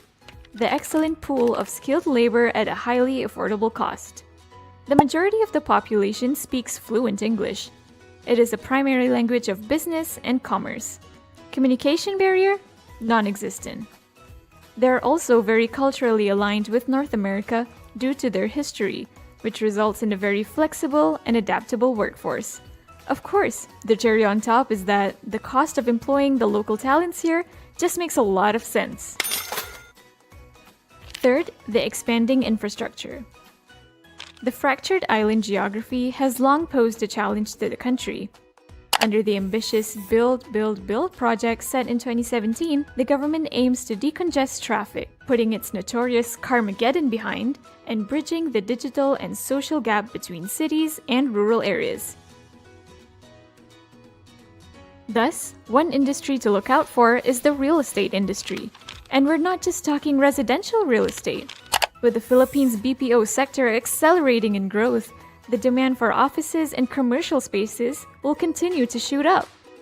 Most importantly, as foreign investors, contrary to a decade ago, you can enjoy various benefits and incentives from the government. So, if you're keen to begin your investment in the Philippines, get started with us today at IQI. You can also check out our video above for more ideas in investing in the Philippines real estate.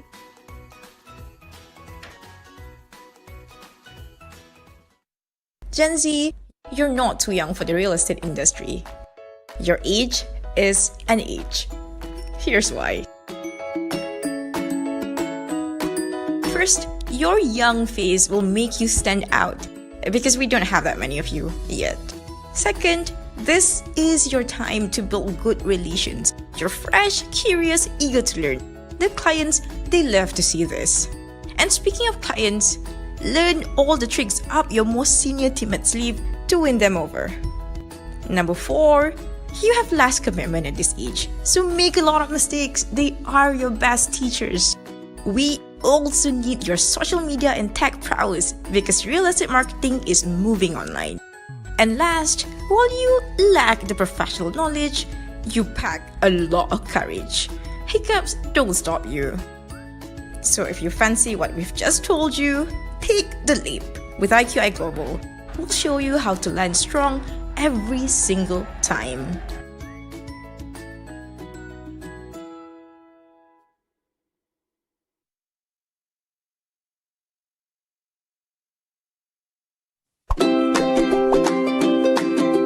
现如今有10多亿人正在使用微信，人们早已习惯在微信上进行在线社交、学习与购物。微信生态无疑是为商家提供离用户最近的线上人货场环境的理想选择。所以，小额通能做什么呢？小额通，知识产品与用户服务的数字化工具，在微信生态基础上，为每一个组织打造专属的知识服务平台，让这些组织通过知识和服务持续影响他们的客户、伙伴和员工，同时还能以数字化的方式，从品牌营销、商业变现和用户管理等方面，助力商家达成在线化经营的目标。成立4年时间，现在已经有130万客户选择了小额通，创造出的收益达到110亿元，覆盖终端用户6.8亿人，让知识更有价值。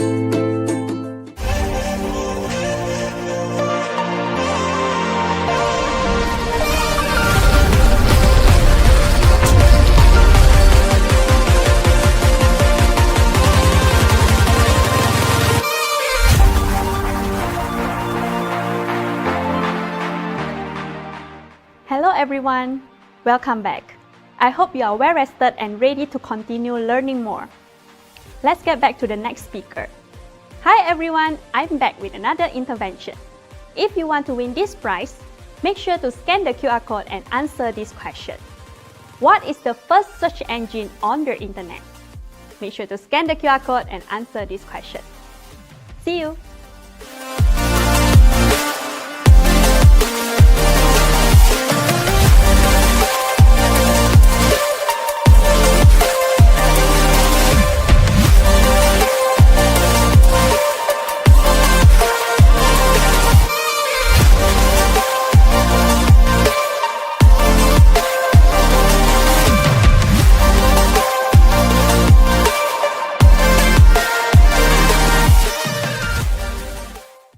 Hello， 大家好，我是 Bob， 我是 IQI Global 加拿大本地的运营总监，很荣幸今天能够在这边给大家分享，我的一些个人感受、一些个人经历，在过去的这30多年里边，在围绕着做一个自己运营自己的公司，自己在做一些entrepreneur 的一些事情的话，有的一些感受，然后分享给大家。那我觉得在我成长的过程中，最让我觉得引以为傲的，就是我在我差不多25岁的时候呢，就从一个电子工程师这边做了一个对自己的一个很大的一个 challenge， 这也就是我今天想讲的一个题目，就是love challenge。那当时我在做电子工程师的时候，大约做了8年这样的时间。那我是99年来到加拿大多伦多这边，然后一直从事的行业都是围绕着 IT 啊，或者是电子工程师啊。那么当我从学校毕业以后，自然而然就进入到了这样的一个领域中。但是在这个领域中呢，我觉得一切都很好，稳定的收入，固定的工作时间，当然压力也会有，开心也会有。可是在这个过程中，其实我有一点点在感受到，就是说缺乏了一些人生中的一些挑战，就是不知道自己在未来的10年会是怎么样，因为整个的这个世界的一个转变，每次的各种包括这个些高科技啊，包括一些新的想法、新的 idea 都在不断的去这个不断的 improve 的过程中，我觉得我在我从事的行业中来呢，就是比较只能在专注在做我们自己的一些本质的工作。缺乏了一些能够接触到外边的世界的这么一些机会。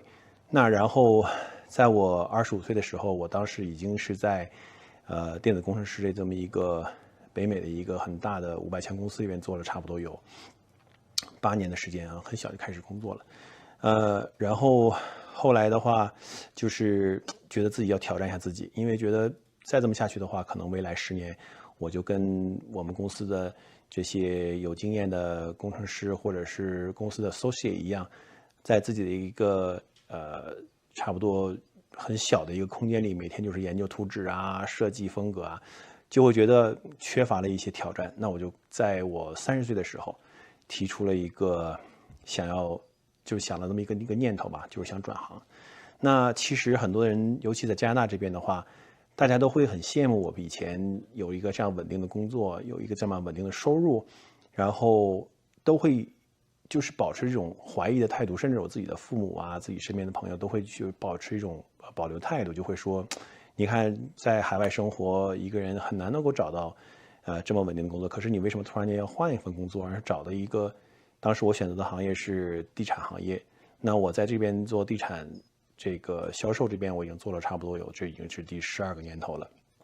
那当初为什么选择这个行业，就是因为觉得说，第一呢，可以有更多的机会和平台让我去接触到更多的一些领域和人群，然后让我能够开我的眼界，能够让我去学到更多的知识，更多的这个建立更多的能力。那另外一个呢，就是当然收入方面它也是非常可观，因为它跟我们的工作方式、跟我们的为人处事、跟我们的个人能力，以及一些个人的思想，都画上一个就是相辅相成的。如果说在这么长久以来，我的感受就是，其实我的性格中是不断的喜欢去追求一些新鲜的事物，追求一些不断的挑战自己，然后呢，希望在这个过程中呢，去享受这份刺激，享受这份收益。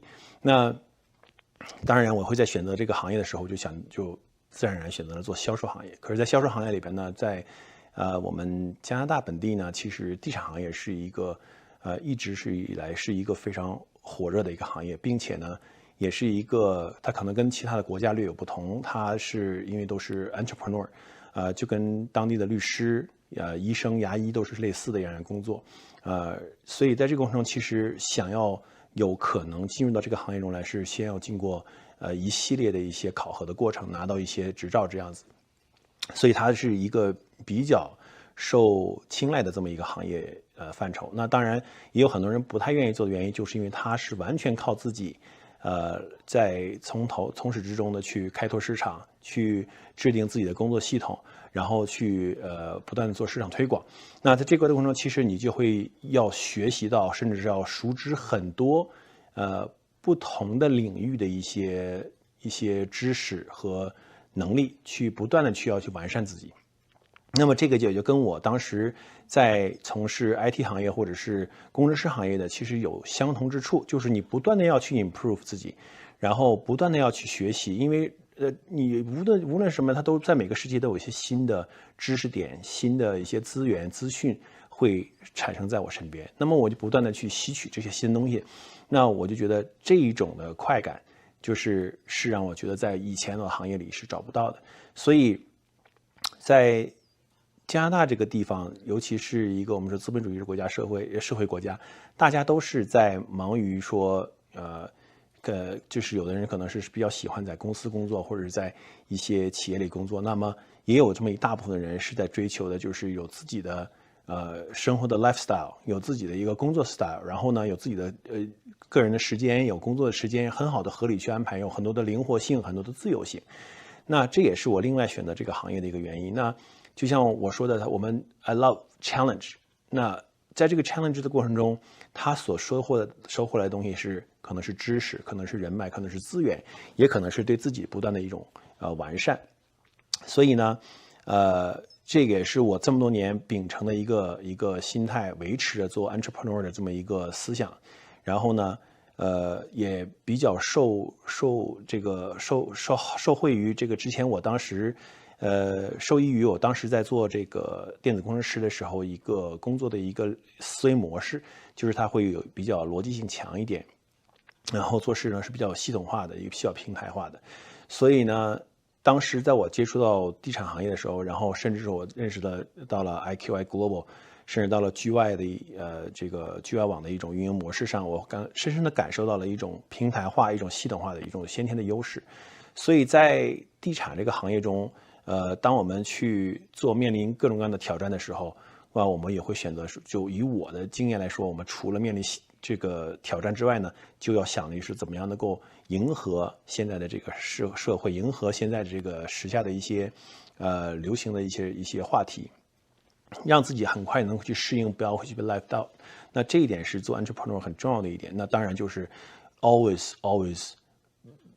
love challenge， 这个是很重要的。其实你也可以有很多方面去理解这个，就是 be liking the challenge， 你也可以理解为说 you want to be the change， you're not afraid of change， 然后你要 want to step out of your boundary， 就是你要不断的去跳出你的 comfort zone。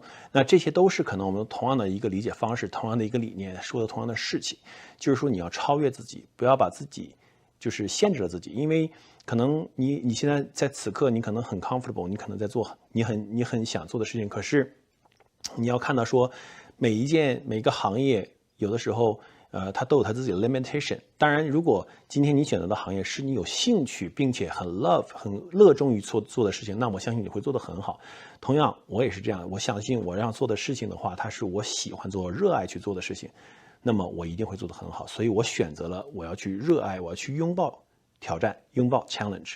所以在这几年里，通过这样的一个理念，通过这样的一个心态呢，我就不断的去自我更新，自我调整，然后在entrepreneur 这条路上呢，就就是越走越稳，也就是说，在这个过程中，我能够感受到很多市场的变迁，能够感受到一些新的事物的衍生，然后呢，尝试去 improve 自己，然后去适应这种新事物，并且去 enjoy 这种新事物，然后 be the change all the time，be challenged all the time。所以在很多的过程中，我觉得 GYQI 这个平台给我们带来了非常多的一个系统化的平台化的一个整合，它甚至把这个很多全世界的整个的国家和资源的地产资源整合在了一起，并且把我们很多跨国的一些地产从业人员都有这样的一个平台和这样的机会去连接在一起，这个是一个非常难得、非常可贵的这么一种平台行为，所以是的确也打破了传统地产公司又或者是地产销售的这个从业人员的一个界限，就是大家好像似乎你就在忙活自己的区域，忙活自己的国家，或者忙活自己。但是有了 GYQI 这样的平台，我们有机会去打破这个传统，可以跟跨国，可以跟全世界的同仁们一起去工作，一起去学习到更多的一些资讯，然后让整个这个地球越变越小。那么这也很符合当下这种一个整个地产是这个行业的一种变迁。那然后同样 GYQI 也做出了我们在全世界都著名的 PropTech 这么一个这种线上的系统。那么这种系统又可以把很多的平台资源又整合在了一起，让我们有机会通过 AI， 通过最新的这个大数据运算，通过很多的一些 high technology 的东西，把它给运用在地产层面上，让我们有跟其他从业人员更高一层的这样的一些数据的支持和公司的支持，让我们觉得能够有非常非常强大的一个后盾的支持。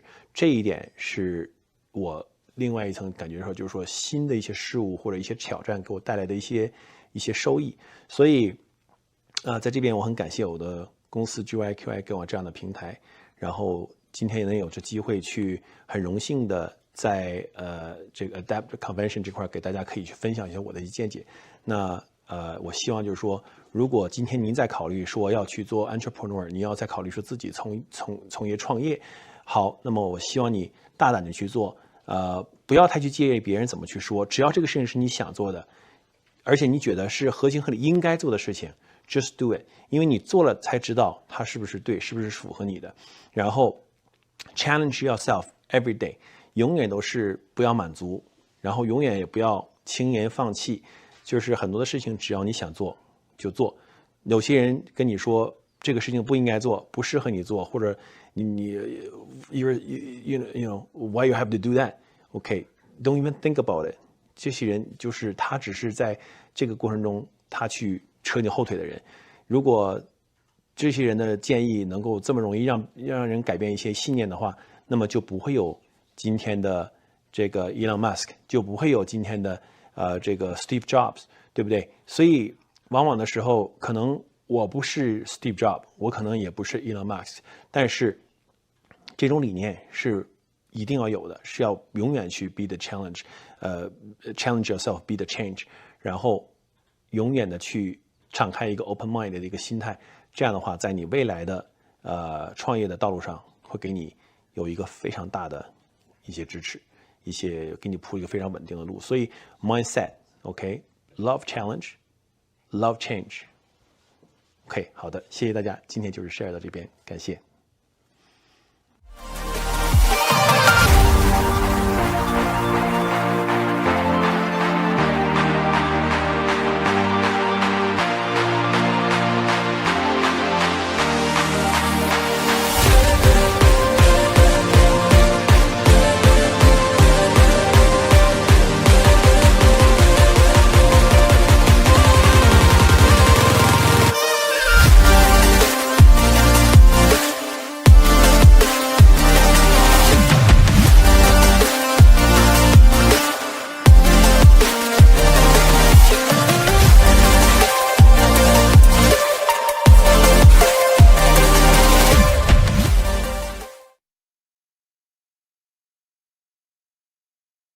Good day, ladies and gentlemen. My name is Gopal.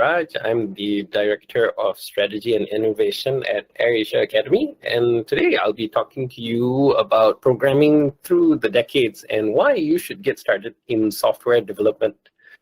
So before I tell you about the why and all of the benefits about programming, I want you to ask yourself a couple of questions. The first being, what is the raw material cost of software development? Number one. And two, if you were a software developer, where would you start?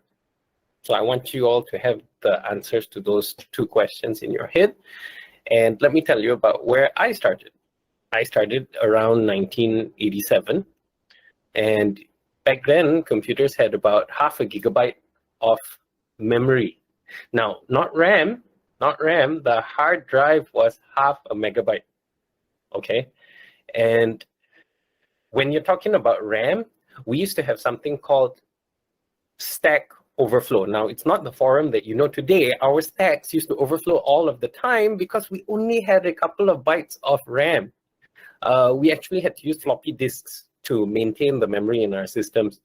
And in programming, we have a thing called garbage collection. These days, most of you will not know anything about garbage collection. A lot of software developers will not know much about garbage collection because it happens automatically with modern programming. But with C and C++, garbage collection has to be spelled out. You have to call it implicitly for it to work. And if you don't clear up your garbage, well, surprise, your stack will overflow, you will run out of memory, and your program will crash. Or back in those days, the whole computer will crash. And then we fast forward to 1997, the internet had been introduced, 56K dial-up, and it was great. But remember, back then sending an email was a very time-consuming task, and God forbid if your friend sent an attachment with that email, you would wait about an hour for that 1.5 megabyte attachment to download. 1997, first time I saw a programming language called Java, and Java was basically C++, but with a lot of nice things. It was fully object-oriented. It had automatic garbage collection, but it had all of the strengths of C++ in that it is strongly typed. And right about now, you might be wondering, what is a variable? When I say instantiate a variable, what do I mean? When I say that something's object-oriented, or if I talk about flow of control, you guys probably have no idea what I mean. And that would be a good place to start your software development journey. Start by understanding what a variable is. You have strings, integers, characters, booleans, floating point variables, doubles, longs, etc.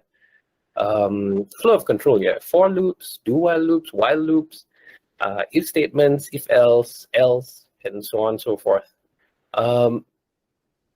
These are the fundamentals. And in general, whatever programming language you pick, you will be able to access one form or other of these fundamentals. So which programming language should you pick?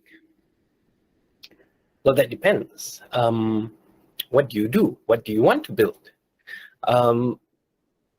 Back in the day, we had a couple of programming languages which could do everything. And if you want to be a programmer who builds applications from scratch and are able to control everything from memory allocation and memory usage all the way up to multi-threading and managing all of the different flows within multi-user applications or web applications whereby you have both synchronous and asynchronous tasks. So you might want to pick a more traditional programming language such as C++ or Java. But if you're into faster development, there are many modern programming languages which support very quick web application development. JavaScript has improved tremendously in recent times. React.js is a very popular version. You may have heard of React Native, which is used to build applications or native apps for Android or iOS. So you see that you have many tools. So to say, if you're building furniture, you have different types of wood. And some wood comes prefabricated or pre-processed for you. You don't need to build it from scratch. It really depends. Which one is better than the other? Again, it really is a matter of what application you're choosing for your particular set of knowledge and what you want to achieve. You have languages which are easier from the front end perspective, which is what you're seeing on your screen now. You have languages which are much stronger from the back end perspective, which is all of those things that need to happen for what you see on screen to work, but nobody actually sees it unless something goes wrong. So I did ask 2 questions at the beginning, and I think I've answered the first one. What would be the first thing? I answered the second question. What's the first thing that you would learn? You should learn about the variable types and the basics of how that programming language works. Some are scripting languages. You don't need to compile them into machine code. They just run in a browser. Some need to be compiled into machine code so that you can run it. At AirAsia Academy, we have all of the options. Every single course for whichever stage of being a software developer or a data scientist that you may be at, whether you want to learn Python, R, React, Go, which is another one of those new languages which shows a lot of promise. But then we get to raw material cost. Now, as far as I can think of, the software industry is the only industry in the world where you have a product, there is a tangible product, one that you can see, you can use daily, which has basically no raw material cost. I mean, back in the day, we actually used to get a CD. Now you just download your code. So you literally, there's nothing. Hey, it's just a level of ingenuity that you show, you use your knowledge, you turn it into something that someone else can use, and there, you have your little business going. And that is the beautiful thing about the software industry, which always enamored me. It's one of those areas where you can be creative and sell your creation, market your creation, be paid for something that you made yourself. And you don't need to go down to the hardware store and buy anything. All you need is your laptop and your knowledge and your ingenuity. So what I would say to the audience today is, for those of you, whichever industry you're in, it doesn't matter. Whether you're in real estate, banking, finance, business, whether you're an entrepreneur, you can't go wrong. Have a little bit of knowledge. Whatever level of knowledge you decide to equip yourself with, whether it's from the data perspective, whether it's understanding how software runs or how applications work on your hardware, whether it's understanding how to build your own website. You don't need to be perfect at it. You just need to understand the fundamentals of how it works. If you want to be great at it, there's courses for that too. If you want to have a career transition all the way from whatever you're doing now into the software industry as a development professional, AirAsia has courses for every single pocket which I have described. Every single area where you may decide to look for a brighter future, an improved future, whether it's upskilling, reskilling, we have so many options for you. We have AirAsia Academy's on-demand learning, where you can learn anytime, anywhere. And if you need a more specific or full reskill, we have those available. So please come to our site at redbeatacademy.com. Take a look, continue learning, continue succeeding. Thank you very much and have a nice day.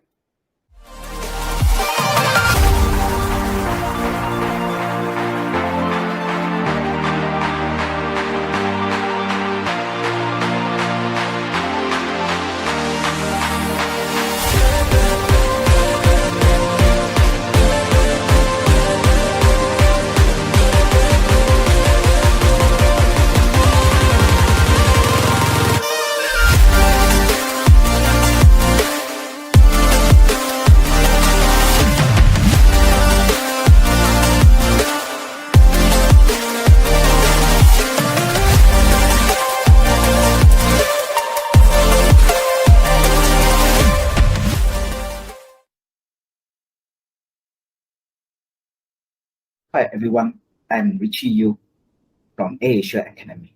Today, I'm going to share with you the topic named Turning Data into Actionable Insight. Pretty sure that I believe a majority of you have heard data, machine learning, and artificial intelligence. What are the relationship between each other, and how can we turn all this data, be it structured data or unstructured data, into actionable insight to improve our business revenue, to increase the business, to increase the sales, this example, and also the business performance management as well. Okay. Today, I'm going to talk about this in the next perhaps 5 to 10 minutes. First of all, I would like to talk about a little bit about the myth about data science. Many people are thinking that data science is a field for mathematical genius. It's only suitable for mathematicians, whereby the rest of the people shouldn't touch data science or data analytics at all, which is this is what I call it as a myth, whereby nowadays, right, in every single sector, the people have to touch the data, have to use the data to make a better decision, which we just generally call it as a data-driven solution. No longer just based on something like say, I think of, based on my experience, I think that this kind of the more subjective measurement, we are going to use the objective measurement by using the existing as well as the historical data to help us to do something, to make sure that the decision-making right process right is very relevant and data-driven. And therefore, it's not only for the mathematicians, but indeed it's for everyone.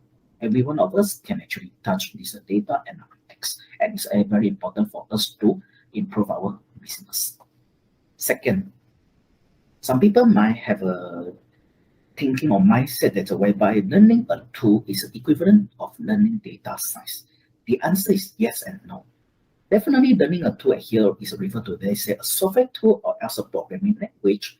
Definitely is equivalent to of a learning data science, but it is beyond that. Because data science, in order to understand data science better and make use of data science to improve your business, definitely you need to be the domain expert in this case. So that if in your domain, let's say, example, you have been involved in this domain, let's say, example, actuarial science, okay, for more than 5 years, 10 years, you are a better person compared to another data scientist with an engineering background, for example. So therefore, definitely you have to learn a tool or perhaps multiple tools or multiple programming languages. But on the other hand, domain knowledge is also very important that help us or help you to improve your data-driven solution or to create the data-driven solution here. And the next myth here is that data scientists will be replaced by AI soon. Some people think that is later. Okay, sooner data, right? The data scientist is going to be replaced by artificial intelligence, and they are going to lose the jobs and so on. Which at the moment, I would like to say that this is quite impossible because before we build the entire AI and so on, right? We require the data, and indeed, right? Most of the time, 70 or 80% of this entire so-called the AI deployment journey, right? 70 or 80% of the time or effort, right, actually spent onto the data cleaning. And therefore, it actually requires a lot of the processes whereby if you are the data scientist in your particular domain, you have the better chance to improve it, to process it, and make it workable. Next, let me share a little bit the comparison between data science, machine learning, and artificial intelligence. In general, I would say that these three are close to each other. They are overlapping to each other. There's no such thing that we say that, okay, I'm a machine learning engineer, I know nothing about data. Or I'm a data scientist, but I am not going to use any machine learning model and so on. Okay, I deploy this AI and AI, artificial intelligence, they say robots and so on, but actually I never feed him any data or train him using any machine learning model. All these statements are quite impossible. That's why I said that these three are close to each other, are overlapping to each other. In order to understand it better, you may just think about something like if we were to train a kid, a young kid or young toddler, they say my son, okay, a boy, this is let's say if I'm using a fresh cut, right, this is a cat, this is a dog. So in this case, right, All these flashcards, right, serve as the data or serve as the teaching material for my young kid, for my boy, for my son to learn. So he starts his learning processes, which is what we call human learning. And after that, right, he gains his human intelligence. So in this case, right, let us try to think the machine itself or else the computer itself is like a young kid who knows nothing. We have to feed them those teaching or learning materials. In other words, or better word, we call it data. Once we feed the machine data using the appropriate machine learning model, then the machine start learning. Just like the human learning, now we call it machine learning process. And after a short while, depends on the size of the data and so on, this machine, right, gains its AI, artificial intelligence. And if we think that this the level of AI is sufficient to do the work that we want it to do, then we say that we can deploy it as an AI solution and make it as a daily application. This is the whole thing about the data, machine learning, and artificial intelligence. And that's the reason I say that these three things, right, are quite close to each other. Then perhaps you may want to ask me, what are the use cases and so on that we can make use of the AI or else the data to help us to improve our revenue, efficiency, and so on? Okay. My answer is that it depends on what kind of data you are looking for and what kind of data you can provide. In general, here, right, the data itself is divided into structured and unstructured. For the structured data, which generate in the form of table, it may be quite suitable for those business application. Like example, customer segmentation. Based on the customer background, demographic background, for example, as well as the spending habit, like example, that if my company is selling a couple of the groceries and also those are fresh foods and so on, I would like to understand generally how many groups I can cluster my customer or segmentize my customer. From there, right, I can make a better business decision. Like example, okay, generally in the end, through the machine learning model, I realized that I have three big groups. My customer can be divided or clustered into three big groups.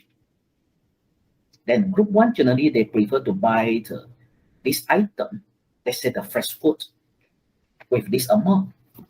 Group two generally like to purchase those, they say daily cartesians with this amount. Something like this. We let the machine to do all this work and then turn out the result to us. And therefore, this is one of the examples that or use case that we say that how to turn the data into actionable insight. Then one day, if they say, I want to like sell something, right? Okay, I know that who are my targeted customers. Then I can do some promotion. I can broadcast my emails and so on. I can just send those invitation to those targeted customer. And then from there, I can also internally, I expect that how much the revenue I'm going to get and therefore turn into the profit. This is one type of the so-called turning structured data. The name structured data here is referred to the whereby the data is presented in the form of table with multiple columns and multiple rows. There is another example, unstructured data. Of course, I guess you can make a guess whereby the unstructured data is definitely not in the form of table. Example, images, audio, text. All these are part under or belong to unstructured data, whereby more and more people or else application are using unstructured data. It's quite safe for me to say that about 80% of the data in the world, right, belong to unstructured data. Every time that we speak, every time that we just listen to every time that we listen to the music or else, whatever, we are contributing the data accordingly. So in this case, let's say I use one of the example, a very common example here, robotic chatbot in short. So this chatbot, right, make use of the text analytics. From the text analytics, example from the customer, basically the robot at the back, or else we just call it the machine at the back, will try to analyze what are the keywords presented or spoken by the customer or typed by the customer, and then return the whatever the response accordingly. Like example, this is if it's talking about the package, customer wanted to ask, what can you please tell me more details about package A? Then of course the keyword here is details and package A, and therefore the robot or else the machine at the back will try to translate everything and then search all the information and pass back or return to the customer to say that, okay, package A consists of blah, blah, blah. This kind of things. Let me give you another example, which is related to image. Face recognition attendance system, which is nowadays I think is quite popular. The staff just need to go to in front of the stand still in front of the computer, monitor screen for maybe 1 or 2 seconds, and the system will capture his face and recognize the identity and then jot down the corresponding time slot and therefore the SID attendance. So this is quite popular, I think, nowadays. And again, it uses the unstructured data because it needs to recognize whether there's a face or not, to detect whether there's a face or not. Second, once the face is detected, whose face this face belong to? They say, is it Richie? Or is it Albert? Is it Apple? This is the part that we need to use again, the 3 things I mentioned just now. The data itself, for this case, of course, the facial images are the data. Second, the corresponding machine learning, they say deep learning, they say YOLO model, and so on.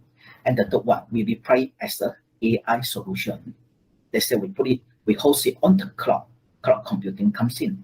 So in the end, right, everything here, right, or so-called every terms here, they cannot be separated. Everyone has its own expertise to do something, they say, from the front end to the back end, everything. So with that, I hope that you get some idea about this topic today. Thank you very much.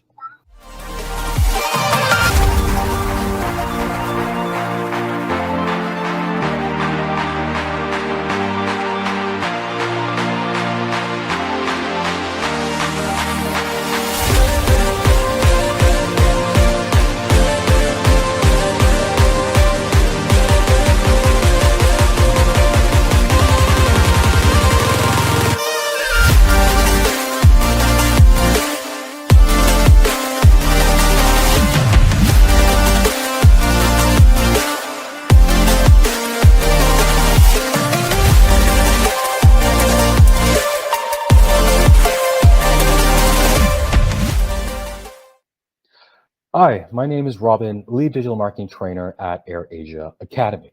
So I've been practicing digital marketing for the past 10 years, providing solutions to businesses to help them better strategize their digital marketing initiatives and bring about technological changes. I also help upskill and reskill professionals in digital marketing best practices. But first, let's address the elephant in the room, COVID-19.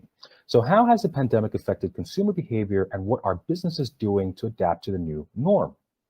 What we do know is that the ASEAN region was far from prepared in dealing with the business consequences of the pandemic. However, it has also accelerated digital transformation, and businesses could no longer resist technological changes. In numbers, 61% of SMEs in the ASEAN region have stated that their sales have fallen drastically, with approximately 10% having to shut down altogether. Of course, this number would have been much higher if not for quick government intervention to provide financial support. However, on the consumer end of things, right, online consumption is at an all-time high. 71% of online users in ASEAN plan to continue using digital channels to the same extent or more, while 25% say they will increase long-term use of digital channels. So what this means for businesses is that there's still a vast unexplored opportunity to effectively market and sell goods and services online, with the help, of course, of solid digital strategies and platforms in place. But then this begs the next question. Are there the right skill sets required to pilot these digital changes in companies? Right, so we all know it's quite common that larger companies such as MNCs are able to afford highly skilled tech talent from various parts of the world, which leaves the remaining smaller companies scrambling to figure out how to find someone affordable and skilled enough to pilot their technological changes. For this reason, companies should begin looking at sustainable ways to effectively market themselves in a way that doesn't break bank, right? So we can look at this from 2 separate areas. First being upskilling and reskilling of your current employees to suit tech-related business objectives. And the second being having a clear digital strategy aimed at driving revenue via online channels. Only once the foundations are in place, we can now begin looking at multiple ways to penetrate the ASEAN market. So growth in the ASEAN market is very difficult to come by, right? With increased use of a variety of platforms and an average of 75% of ASEAN consumers discovering and trying out new brands as opposed to staying loyal. So companies without progressive digital marketing strategies will struggle to retain and acquire customers from various channels. But however, companies that are succeeding understand that customers are now spending more time on owned media channels such as websites and apps. And the biggest contributor to customer conversion rates and ROI on these channels are largely due to an effective, data-driven content marketing strategy that delivers value and communicates with audiences in a way that engages them. So examples can include added value content in video format, such as webinars or tutorials, or even a variety of easy to digest content formats, such as infographics, images, social media contests, and so forth. So creativity and innovation will still remain at the core of a successful digital marketing strategy for the ASEAN market. Plain hard selling isn't quite the way to go. It's out of trend, and consumers now take an active approach in avoiding ads that outright sell. So with an in-depth understanding of target audiences, it needs to begin with respect for the consumer, which unfortunately many ASEAN businesses just seem to ignore. So for businesses to remain successful in the coming years, there are a few areas to focus on. Right? But once businesses have identified a digital marketing strategy and tech talents required to pilot them, then businesses can begin with setting up the foundations by gradually moving to a modern MarTech ecosystem. So a thorough understanding of MarTech solutions is required beforehand because it simply is very costly if it's not managed properly and would end up as an investment trap. But however, if done right, MarTech systems and tools can help offer your business high level of automation and personalization through campaign execution, audience management, and data analytics and performance. Secondly, enabling an agile working model between marketing and tech teams to target key performance levers and marketing funnel enhancements. These areas are often focused on growth marketing. So we have SEO, HTML, that kind of go hand in hand, programmatic advertising, UI, UX, copywriting, social media management, holistic campaign management, as well as data analytics and data visualization. All right. So right there, next step is to take then a deep dive into performance marketing with the pure aim of improving customer experience through your funnel, especially at the bottom of the funnel. Right, so this includes upsells, increasing your churn rate, customer activation, and quick response customer service teams, right? And the fourth step would be making sure that marketing budgets are allocated across various online channels in a balanced way, with a focus on micro markets. This allows a cleaner way of gathering data that allows an accurate assessment of target audience behavior, interest, demographics, psychographics, and geographics. The use of granular data will allow businesses to then look for gaps and opportunities in the market where competitors may be lagging behind. Right? So last but not least is being responsible for how first-party data is being managed. So privacy issues amongst consumers are still very much alive, and many are concerned about protecting their private data. So a solid cybersecurity framework in this day and age is simply mandatory. Without it, risking sensitive customer data falling into the wrong hands could lead to the end of your business. Hackers and scammers are more active than ever before, and the last thing a customer needs is a call from a scammer due to irresponsible data management. It's basically the quickest way to fall. So with a focus on these digital marketing areas, businesses will be able to penetrate the ASEAN market effectively and drive consistent growth. With over 650 million people living in ASEAN and internet penetration increasing rapidly, the opportunities for digital marketing and growth are exponential.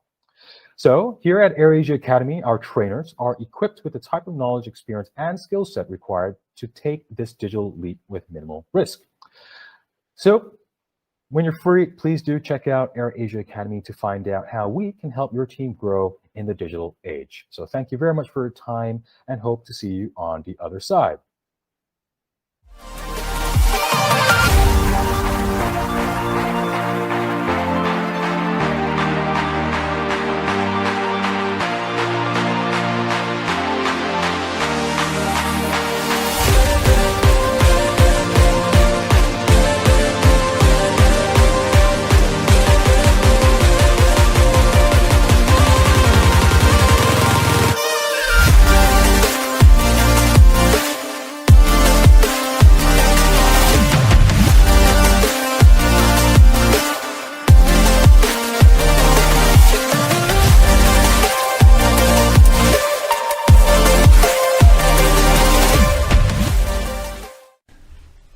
Life happens and things change. Sooner or later, our lives will be disrupted by the unexpected. And though we can't control change, we can control our response. Hi, I'm Jim Willis, President of NDEV Tactical, and today I want to discuss how to adapt to unexpected change and the disruptions of life. Life-altering events take the form of job loss, illness, accident, the death of a loved one. When these events take place, they jolt us to the core, and it takes time to process what has happened and to realize how much of an impact it's had on our lives. But you don't have to let these events control your entire being. Instead, you have the power to control your response and adjust to your new circumstance and to move forward. If you do a quick internet search, you'll find there are dozens of theories and programs on change. In fact, there are so many versions that it really isn't helpful when you're trying to come to grips with the aftermath of a crisis or a life-altering event. Researchers can't even agree on the number of stages and steps required to overcome change. Some list 4, some list as many as 7. But what I found over the years is that you can basically narrow it down to 3 basic stages of adaptation to change, and that is shock and denial, anger and fear, acceptance and commitment. It really doesn't matter how many stages there are. The key to adapting is to move from shock to acceptance as quickly as you can. Now, let's stop for a second and talk about this. Sometimes in a lot of these programs and theories, you'll hear them talk about the new normal. That's a misnomer. I do not use it because it doesn't address what you're actually facing. You're not facing a new normal, you're facing a new reality. And there may be absolutely nothing normal about it. To make adjustments to this new change and to adapt to it, I often stress 3 basic steps that are needed, and that is what I call the 3 R's. Recognize, reconcile, and respond. The first step is to recognize precisely what's happened.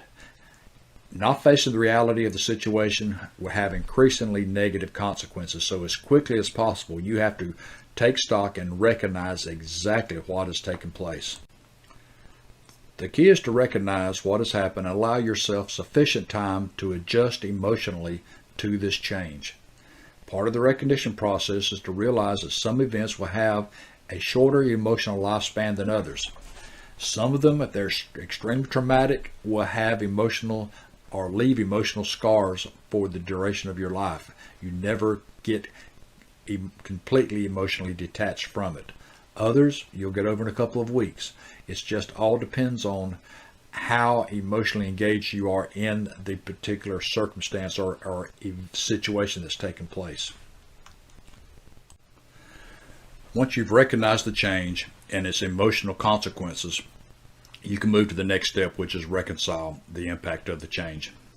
Now, reconciling the impact of the change will have a variety of characteristics. There's just a myriad of them. But at its core, reconciling the impact is taking responsibility for our reaction to the change. This is the key to adaptation, is making sure we have realized what's happening and now we're reconciling how we're going to deal with it.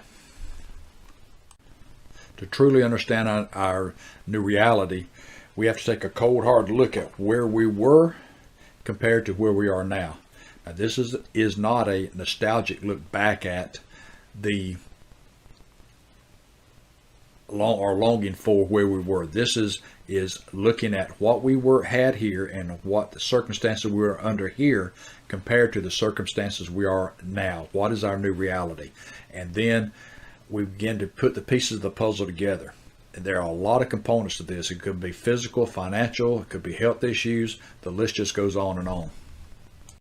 However, if you look at these issues practically and pragmatically, you can begin to understand how they all fit together, what resources you have, and what you need to do to begin to adapt to your best benefit to the new reality that you're facing.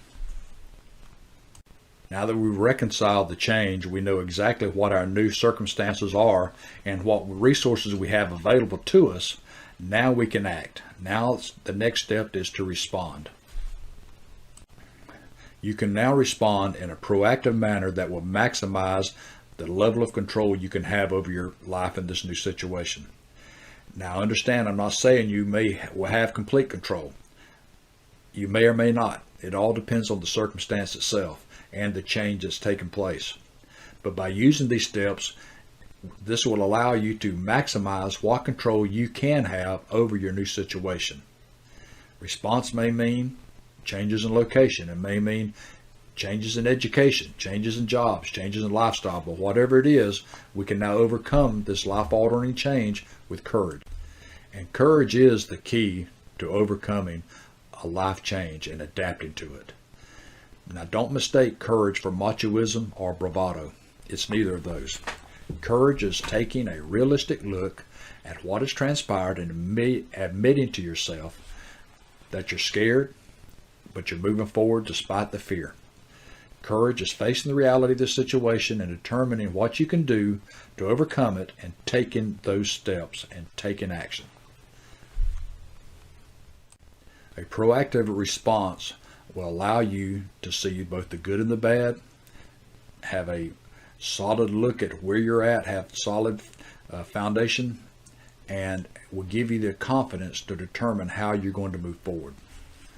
Now, over the years, I've faced many life changes. Some have required me to peer into the abyss. Throughout my life, I've dealt with changes that come from house fires, job loss, life-threatening accidents, the loss of family members and co-workers, and even cancer. I've been in life-threatening situations in combat zones. I've been struck by lightning. I've had work accidents that have required reconstructive surgery. But I learned that the longer you refuse to come to terms with change, the longer your life will remain in chaos. In my training sessions, I often say that sooner or later a black swan lands in everyone's pond. Basically what I'm saying is that sooner or later a completely unexpected and event will take place that has a dramatic impact on your life. When it does, recognize it for what it is, your personal horizon event that you can't return from, and that has moved you to a new place in life. So to close, let's summarize the 3 key steps in adapting to change. First is to recognize the change for what it is and the new reality that it brings. Then reconcile the impact of the change and determine where you're at and what resources you have that will help you master your new situation. Thirdly, respond to the change proactively with courage and tenacity. You will be stronger, your life will be better, and you'll adapt to the inevitable changes in life. Thank you for your time. I hope you got something out of it.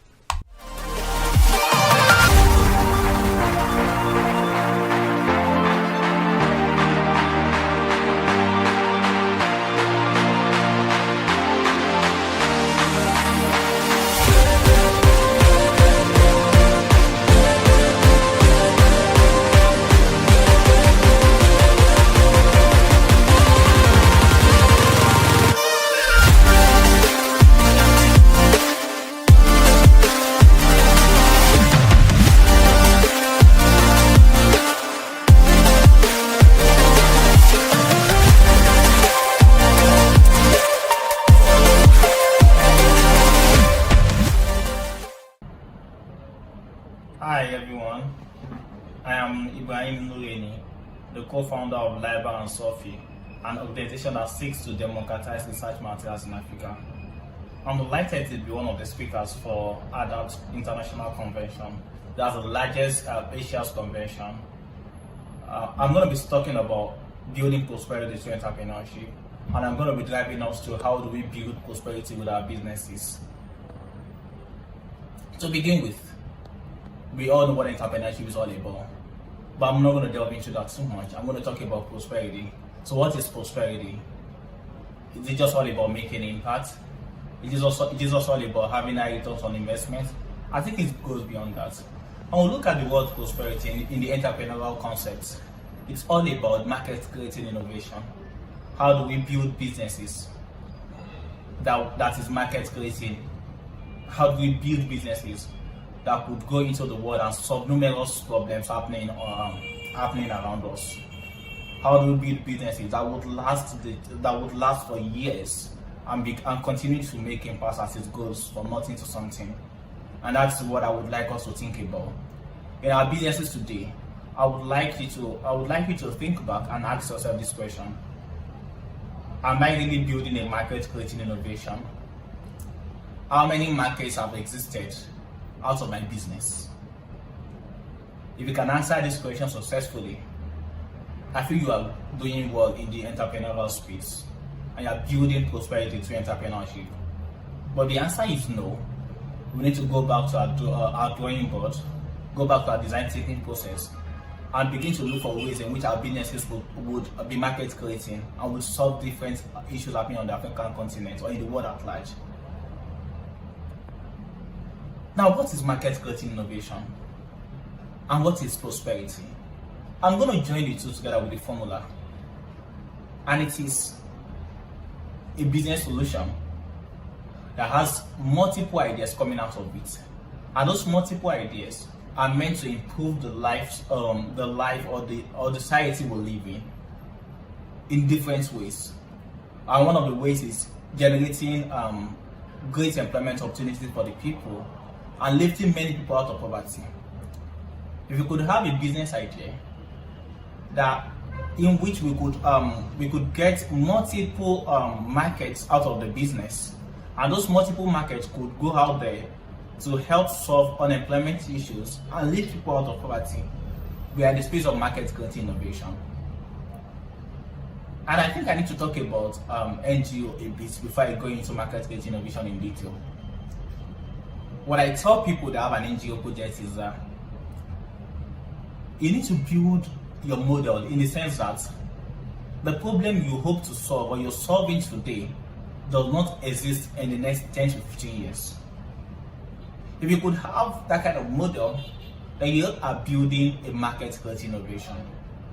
But in the case whereby you have a solution or you're solving a problem and the problem will continue to exist even in the next 50 years, I think you need to go back to your model and ask yourself this question. How do I make sure that my NGO no longer exists in the next 5 years? How do I make sure that the problem I'm solving, people don't necessarily need this, people don't necessarily have this problem again, and society has grown beyond that.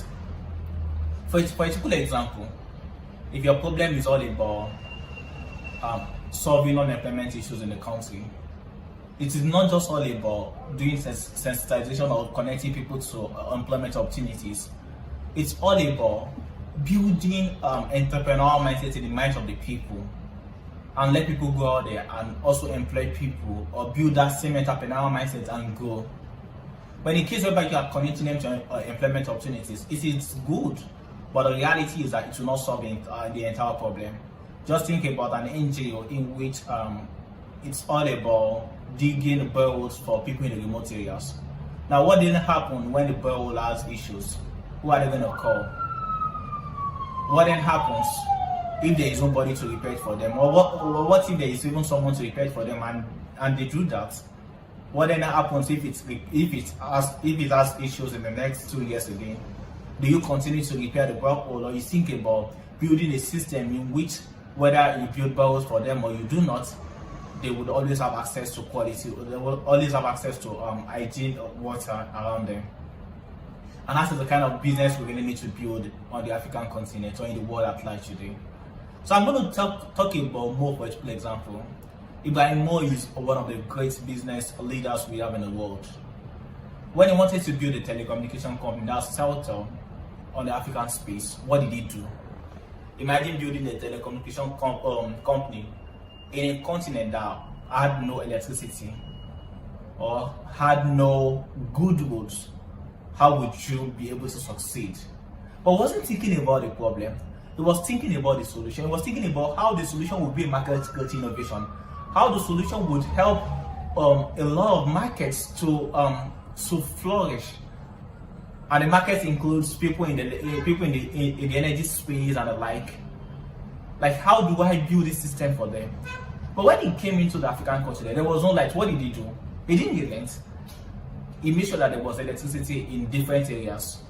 There was no roads. What did he do? He created the roads. because he knew that the business he wanted to build would grow the continent. And he was able to achieve this with the mindset of having a market-creating innovation. And that has helped him to grow, or that has helped the continent in different parameters. And that's what I would like us to have in mind today. So it is not just all about having our business or having high return on investment in our businesses. It's all about how our business would grow and become a market-creating innovation. And our business would follow the formula of prosperity and market creating, which is having one business that leads to multiple markets or multiple ideas, and those multiple ideas generate employment opportunities for the people, and more people are lifted out of poverty. Well, if we can be able to follow that chain, I think we're going to build a better world for ourselves. So I'm going to talk about my organization a bit and what we're doing. So I'm the co-founder of Lifebam Sophie, an organization that seeks to democratize research materials in Africa. What are we doing? We are solving a problem, which is inaccessibility of research materials in Africa. We carried out a survey. We discovered that students do not have access to research materials in Africa, and we are building a database for them. So what would that database do?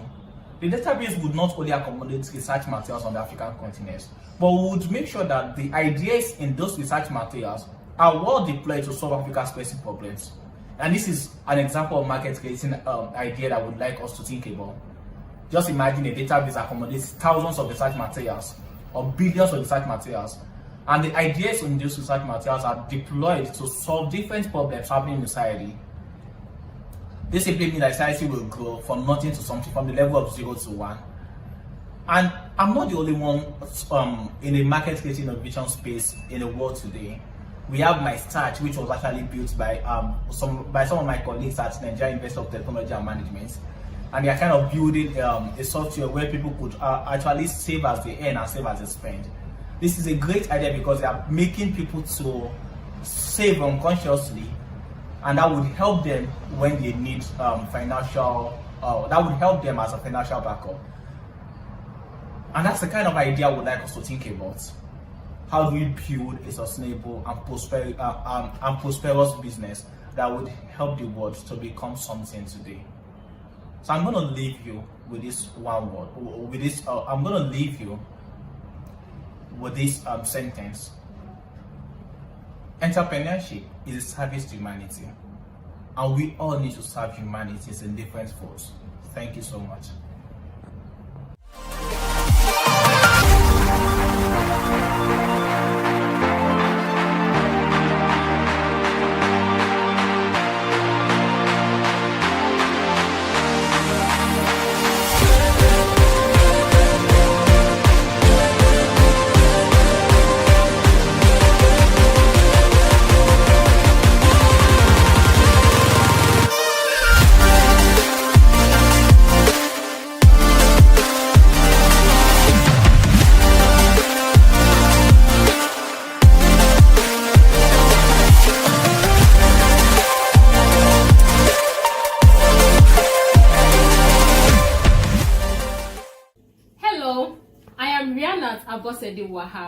I'll be talking on the topic digital branding, that is how to maintain your personal and business online presence.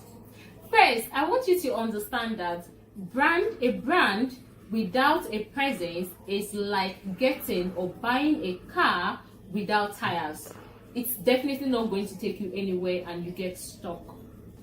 This takes us to what is digital branding. Digital branding is a way of creating and designing your brand. So it creates massive awareness about you and it creates visibility for your business.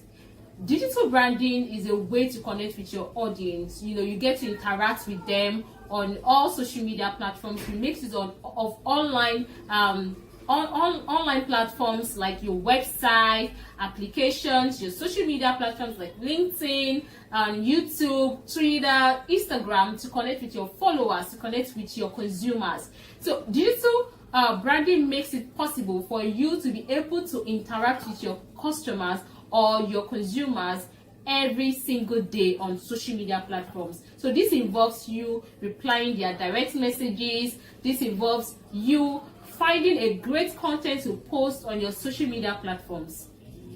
Now, we have YouTubers, we have bloggers, we have influencers, we have, popular and big entrepreneurs who are successful in their career and who have massive fan base due to their personal and business branding. So this is why it is very, very important for you to leverage your social media platforms and other digital platforms in order to brand yourself. COVID-19 has made us see the results, made us see the importance of leveraging on social media platforms for our business and our personal lives. So we see that many businesses have moved to social media platforms and they are using it to make more sales, to gain more money, to make growth. And even personally, a lot of people are getting more recognized and becoming more popular. We have people like Tony Robbins, we have people like Oprah Winfrey, we have people like Dan Lok who are able to share valuable content on their social media pages, especially their YouTube pages. Now, according to Statista, it's gained a statistics which reveals that about 3.78 billion people make use of social media worldwide, and this is why it is very important for you to be able to build and maintain your personal and business brand. Some of our participants at JIT Foundation during our digital branding class to ask us this question: which of this brand do I need to build first? Is it my personal or my business brand? And I do tell them that in as much as you are building your business brand, you also need to focus on your personal brand, because your personal brand serves as the image or the way people perceive or see you.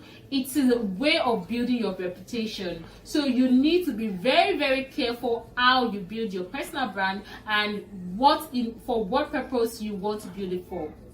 I will explain 3 steps you need to build your personal brand. The first one is you need to develop your brand story and come up with a brand framework. The second one is you need to evaluate your recent brand story. And then the third one is you need to share the right story on social media platforms. So the first one, which is you need to develop a brand story and your brand framework. What do I mean by this? You need to understand the personality of your brand before you tell your story. Now, when you are considering the brand framework, you are looking at your purpose. What is your brand purpose? Why are you starting a business? Why are you creating this personal brand? You have to understand your why. Why do you think Apple is the world's largest technology and valuable company in the world? So you need to understand your why. You need to understand your goal. You need to understand the reason you're coming up with something. And the second thing you need to look out for under the brand framework is your core values. What are your core values? What do you want people what feelings do you want people to have about you? Do you want them to trust you? Do you want them to be loyal to your brand? What do you really want to portray to them? And also, what skills are you bringing on board? What are you bringing to the table? Is it that you are good in public speaking, or you are good in mentoring, or you are good in writing, or you are good in designing? So those are the skills you should think of. You should first think of the skills you are bringing on board and how it can create value to your customers or your followers.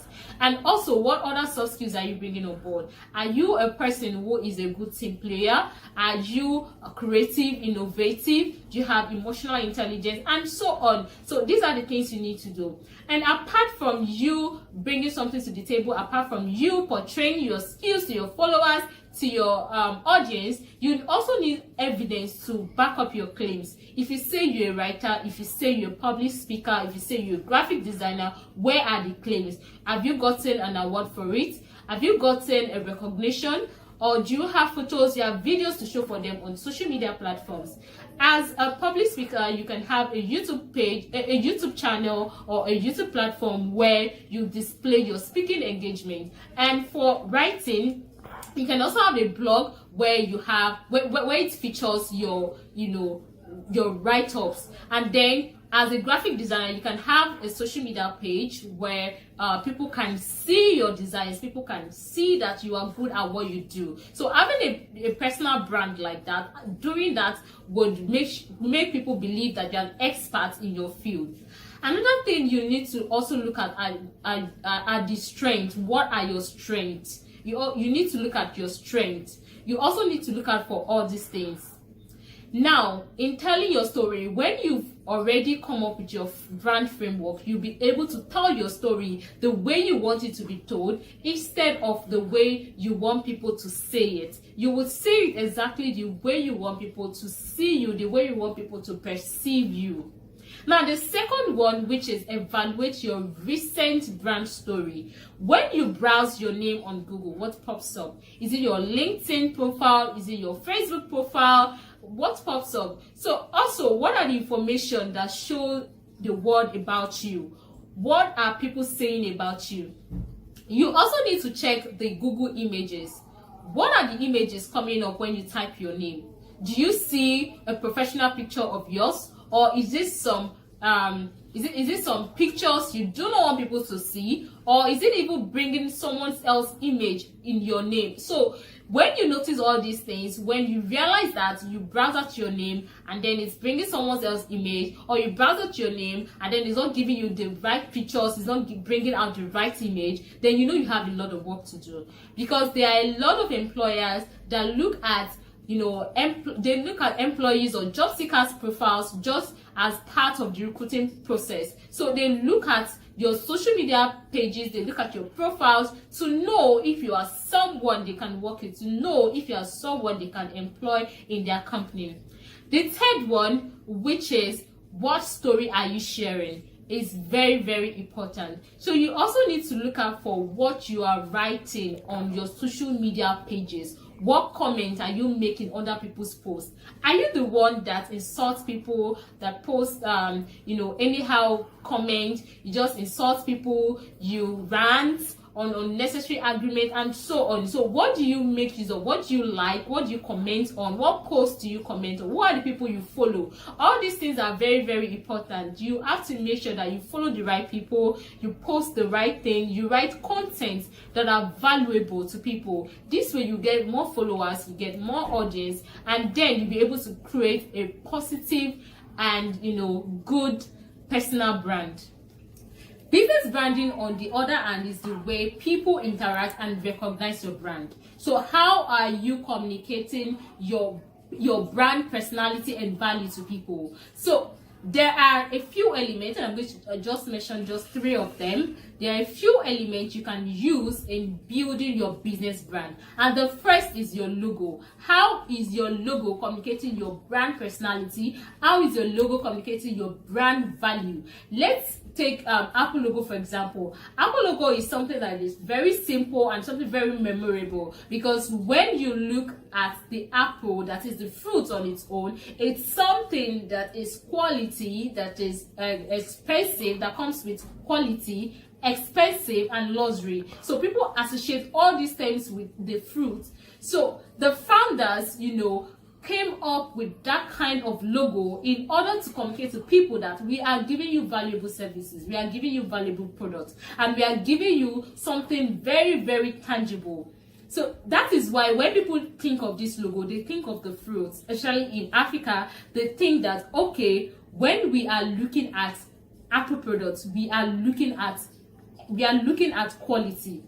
And that's why you see everyone that wants to make use of Apple phones, Apple laptops, and so many products that comes with Apple, because they don't mind how much they spend on it. So you have to ensure that your logo communicates your company personality and value, and it's also, give enough message and information about your business.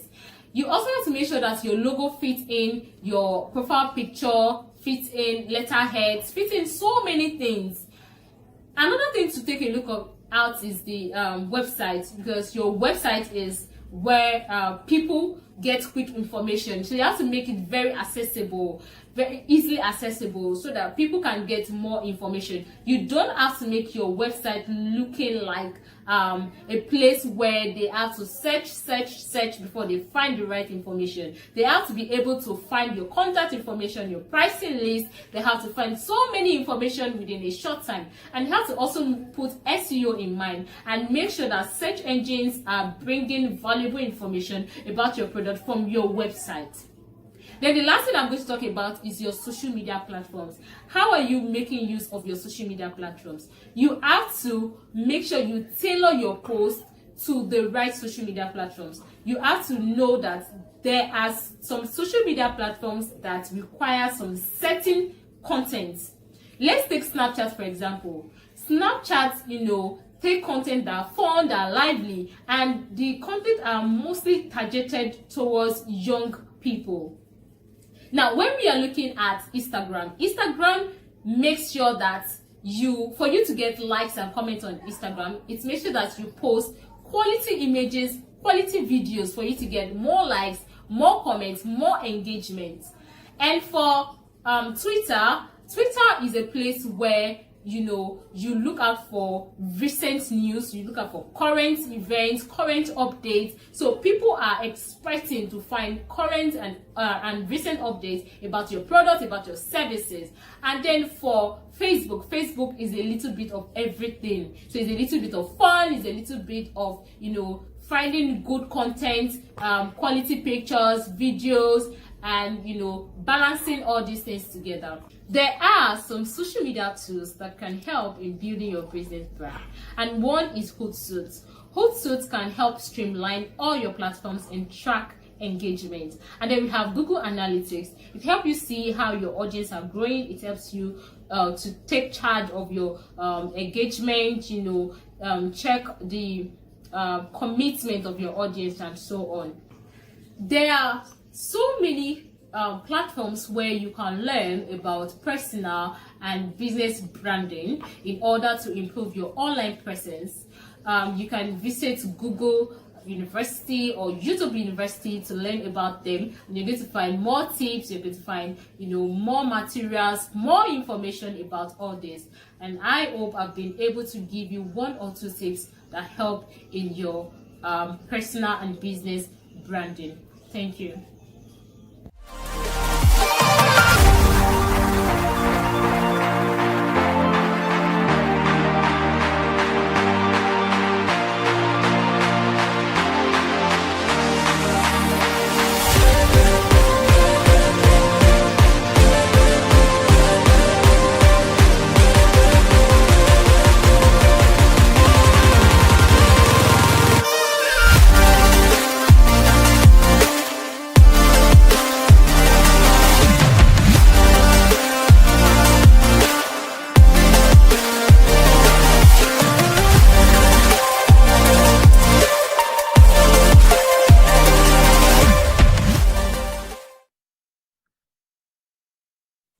Hello everyone, my name is Mazlan Abbas. I'm the CEO and co-founder of Fabric. We are an IoT company and we'd like to share with you today about the Internet of Things and also the Industrial Revolution 4.0.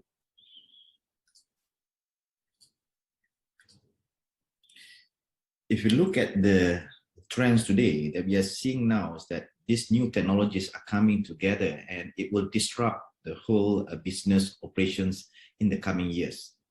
And what we are seeing now is today is that because there's a lot of ripples of technology that fuse together and multiply the power of these ripples to become a very big tsunami.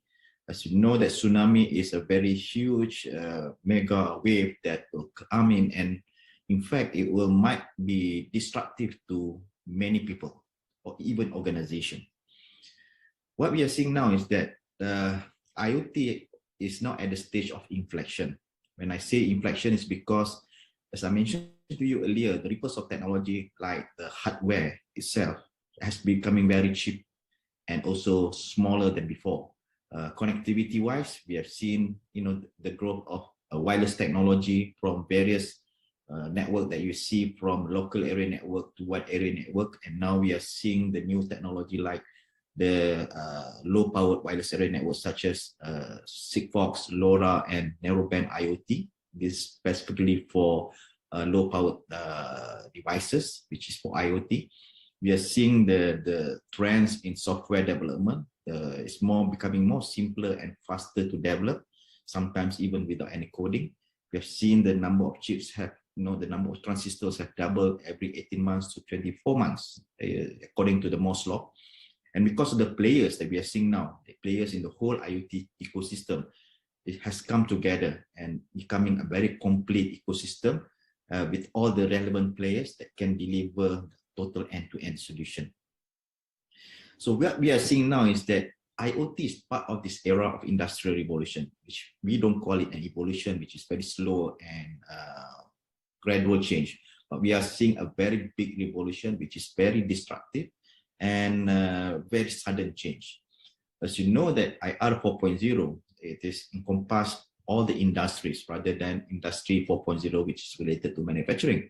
What we are seeing now in the IR 1.0, if we are in this era, we're actually using manual and physical tools. But if we are in the era of 2.0, when electricity has been introduced, your machines are electrical powered, we are in the era of 2.0. The era of 3.0 is when you're using internet, computers, we have database and all that. But in the era of 4.0, new emerging technologies that we have heard now that's coming in, like blockchain, virtual reality, augmented reality, artificial intelligence, and IoT itself. This brings a huge amount of data that can bring a new meaning and better intelligence in decision making. So in the fourth industrial revolution, there are several pillars I mentioned to you earlier. If any of these technologies is being used by us, we are actually embracing the era of this 4.0. In Malaysia, for example, we have also a roadmap that moved our country into, becoming more digital nation. It started off in 2014 when we have this national IoT blueprint, to ensure that in Malaysia to become a good ecosystem in the regional IoT hub in this region. As we have seen in 2016, where the World Economic Forum have talked more about the fourth industrial revolution, that's where we heard about this term, and Malaysia launched its own industry forward strategic blueprint or policy in 2018, which is meant for the manufacturing sector. In 2020, we also have launched this 10 by 10 MySTIA, Science, Technology, Innovation in Economic Sectors, 10 technology areas that impact 10 socio-economic areas. Yeah, so these 10 might be intercross each other. But we have seen in 2020 the era where we are facing COVID-19, people have been locked down. We understand that most of us have been, have to work from home. This is where Malaysia found that digitalization is one of the key things for us to move forward. So in 2021, we have launched the My Digital, Digital Economy Blueprint. As I mentioned to you just now, this National IoT Strategy Framework is the starting point where we embark on the journey of Internet of Things. The enabling industry in the fourth industrial revolution, especially in Industry Forward, they have defined certain pillars of technology, but not necessarily these pillars of technology can be applied in other sectors. So you might choose or you might select different technologies that is meant for other industry sectors. For example, in construction, they have chosen like prefabrication, modular construction. They have like 3D scanning, photogrammetry. They have building information modeling. So these are the various pillars of technology which is being defined for the construction sectors. So it might be different if you're in different healthcare sectors, agriculture, or even retail, for example. As I mentioned, the MySTIA framework, they look into the different technologies that we see in the horizontal part, and the vertical part is where it impacts the socio-economic. These are the socio-economic drivers, and what are the technologies that can be applied in that area. So My Digital, the idea is for us to become that high-income nation and a regional leader in this digital economy. The National 4IR policy is the one that very recently been launched in 1st of July in 2021. The idea is for us to shape the future of Malaysians by putting the society first. So instead of looking at technology as the main thing, we are looking more on the human-centric, and we feel that we have to change our lifestyle, preserve our humanistic and also society values. And the whole of nation approach, there are three big entities that needs to look the whole overall pictures of the 4R policy. One is about the government. So the government needs to facilitate and enable more innovations. We need the business, the people in the industries to step up and ensure that they can embrace these new technologies into their business to become more resilient and become more competitive. And the rakyat is the people themselves that should be more aware and how they can make use of these new emerging technologies. Most of us might not realize what are the technologies are, so we need to have more education in that area. So the tech missions of the 4R is more encompasses a very big framework where one is for us to improve the quality of life, leveraging whatever technologies that I mentioned to you earlier just now. And secondly, we want to use this local capabilities. So we want to become a producer nation. So we need to have our local capabilities to create and embrace new technology. Yeah. And thirdly is to preservation of the ecological integrity. So we want to ensure that everyone are inclusive when we move towards this new business, new economic sector.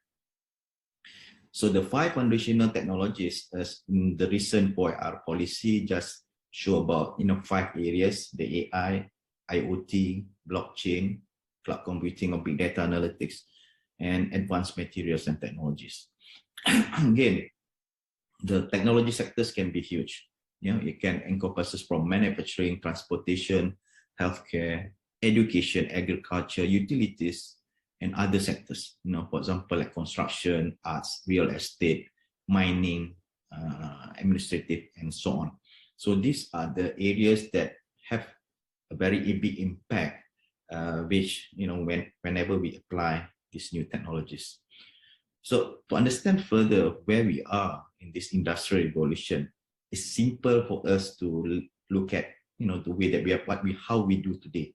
The way that we cook, using fire, the way that you use electrical oven, that's 2.0, the way that we use microwave oven, which can compute, not really compute, but you can program the oven, by cooking different recipe. For example, your barbecue, your cake, your soup have different temperature and timing. Or most likely, if you use 3D printing, that can be 4.0 way of cooking, or you can use robots as your chef. So the way that we teach education sector using the whiteboard, blackboard is still the era 1.0. The way that we use, using HP projector, 2.0. 3.0, we are using online. And what we are doing today is the era of 3.0. And then we are using 4.0, where we use augmented reality, virtual reality, or even might use robots again for you to become, as a teacher. The way that we transact from physical money, and then from cash register, and then using credit card, and then finally you might use e-wallet or e-payment, wireless payment and all that. So that's the era 4.0. And if you are doing any travel booking, you still remember the days that if you want to make a booking, you have to go to the office, travel agent office, to make that particular booking, or even just make a simple call, or maybe online, 3.0 online booking. And finally, what we are seeing now, people are using virtual reality, augmented reality in 4.0 way of booking. So how do we benefit out of all this? When we look at technology like IoT in the IR 4.0 or the rest of the technology, it has very big impact on the 7 M of the organization. The first M is the manpower. How can we reduce the manpower? How we can make it more productive, more efficient? Or we can even make sure that the materials that we have just in time sorting, we can save time and cost. We can understand the condition of our asset when we transport it from one place to another place. The way that we look at our machines that we have purchased, very expensive machines, the utilization, when are we going to send them for maintenance, for example, because we always put technologies like sensors to monitor their utilization. But even the method, previously we used human a lot to do verification, validation, but with technology like this, verification and validation can be continuously be monitored through sensors. Automatically, it will give you accurate data. And the market, once it's all on internet, things that you can offer locally can be also offered globally. You can have new market. You can create new revenue streams, products which is not connected, now being connected. You can do a lot more by creating this new business model, And for the management, we see that data that coming in from various sensors, various sources, it can be continuously updated in real time. It's going to be more transparent. It can have easier for you to make decision-making process. So these are all the areas of the 7 M's. And a lot of these times, whenever a new technology has to come in, we have to find ways of how we can, ensure that we can provide a good way for them to adapt and embrace. New technology like this need to ensure the technology maturity, to understand how mature it is, to see how the market embrace it, how the market adopt it, and look at how the business model, how you want to charge the customers, how you want to pay for it. And finally, maybe the government look at the policy and the new regulatories that involve in such new technologies like, like having flying cars, flying taxis, autonomous car, robots, drones, and all that. So they need new regulations. So we see that a lot of these things require new skills, as people want to develop more and more in their, for example, in IoT. If they want to develop new devices, the skill that they require for them to do programming, for example, like C and C++. When they're doing gateways, they might even have Java, Python. If they want to do cloud, they might have JavaScript, Python, or PHP. These are the skills that be required whenever you want to start your journey in developing IoT solutions. We see that IoT solutions is the whole ecosystem from sensors, connectivity, middleware, and also applications. So we need different skills to do that. The way that we want to do with IoTs, the most important part is for us to collect the data. More data you have collect, the more understanding about the data. Things that you want to answer the questions of who, what, when, the questions of how, and the questions of why. So the higher it goes up into the value chain of data pyramid, it brings more value to the end user. So as we see that, we know that once we have big data analytics, things that you want to, from descriptive analytics I mentioned to you, what happened and why did it happen, the diagnostic analytics, what will happen, the predictive analytics, and how can we make it happen, the prescriptive analytics. So the higher it goes up from hindsight, insight to foresight, this is where machine learning, deep learning comes in place to do that. So we need a platform, and in order for you to collect all the data that comes from various sources, we need a platform to aggregate them. So this is what we, in IoT, requires this platform to ensure that you can reduce the time frame for you to develop the whole solution. Without that platform, it takes a lot of times because you need to validate your business case quickly. You need to make sure that you can go market quickly, not only locally, but also overseas.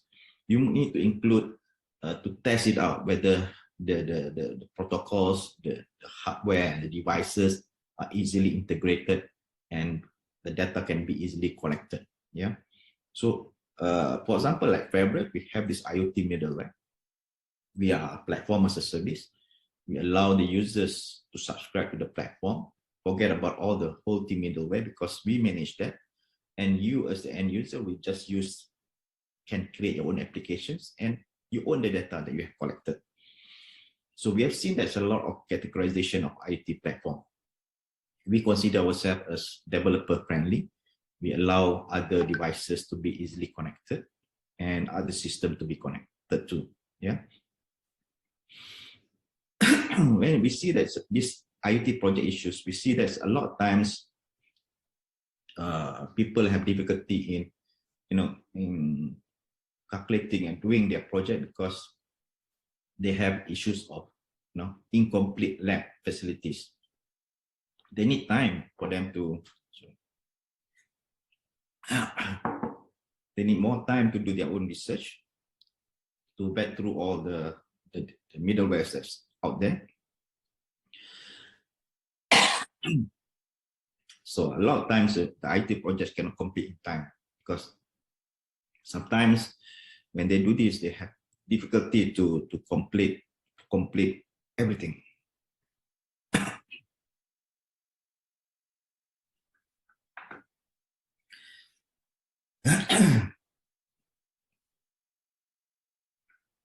So what we are seeing now is that this fabric IoT have a middleware that can collect various amount of data from different sources. It simplifies the whole onboarding process of the devices to the platform. We have a lot of users, about more than 115 countries around the world have been using this platform. The idea is for us to do like this, to cross that chasm of the traction, because new technologies like this require a lot of innovation, which is very new. The adopters, early adopters, to trust the new services, to test it out, and finally become the early majority.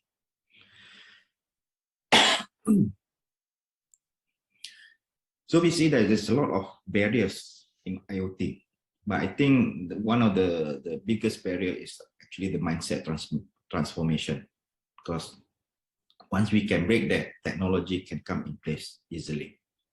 We look at the whole business case, the idea for us to put new talents in to understand how to move forward.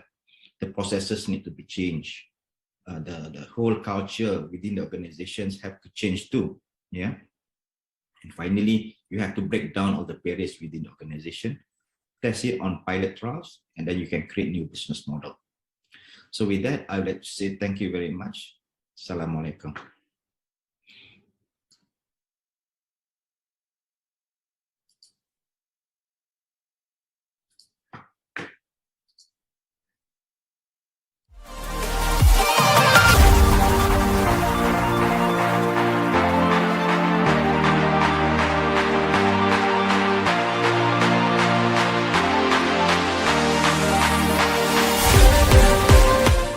Everyone, it has been so much fun to give out prizes and we just cannot stop. Now, here is the next question.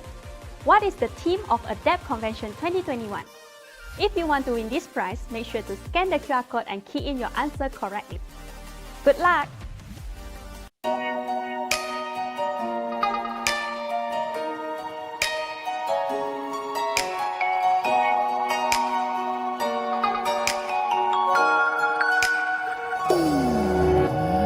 It isn't always that someone makes me feel that I'll never forget her smile like you do to me. Well, you make me see what true love is. Cause when I'm with you, I see forever. I see the joy and the laughter and the fun we could have if you would just be mine. Please just give me one more chance to show you how I feel, to tell you how much my heart yearns for you and wants to be with you.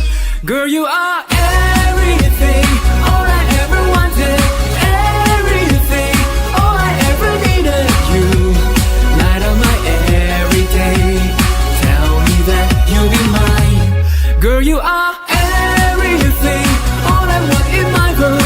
Let me inside your heart and you will see that you and me were meant to be for eternity.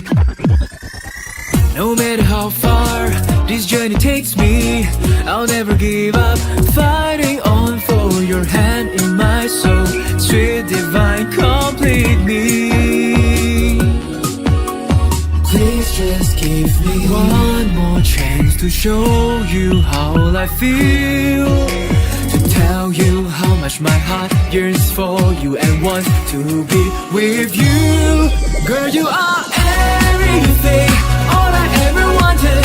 Everything, all I ever needed. You light up my everything. Tell me that you be mine. Girl, you are everything, all I want in my world. Let me inside your heart and you will see that you and me were meant to be for eternity. You're like a dream come true. Ever since I saw your eyes, I knew that it was meant to be. You and I for eternity, everlasting or faithfully. It's true what I'm saying to you. You know deep inside this ain't a ruse, it's love, and I ain't letting this pass by. Please just give me one more chance to show you how I feel. To tell you how much my heart yearns for you and wants to be with you. Girl, you are everything, all I ever wanted. Everything, all I ever needed. You light up my every day. Tell me that you be mine. Girl, you are everything, all I want in my world. Let me inside your heart and you will see that you and me were meant to be for eternity.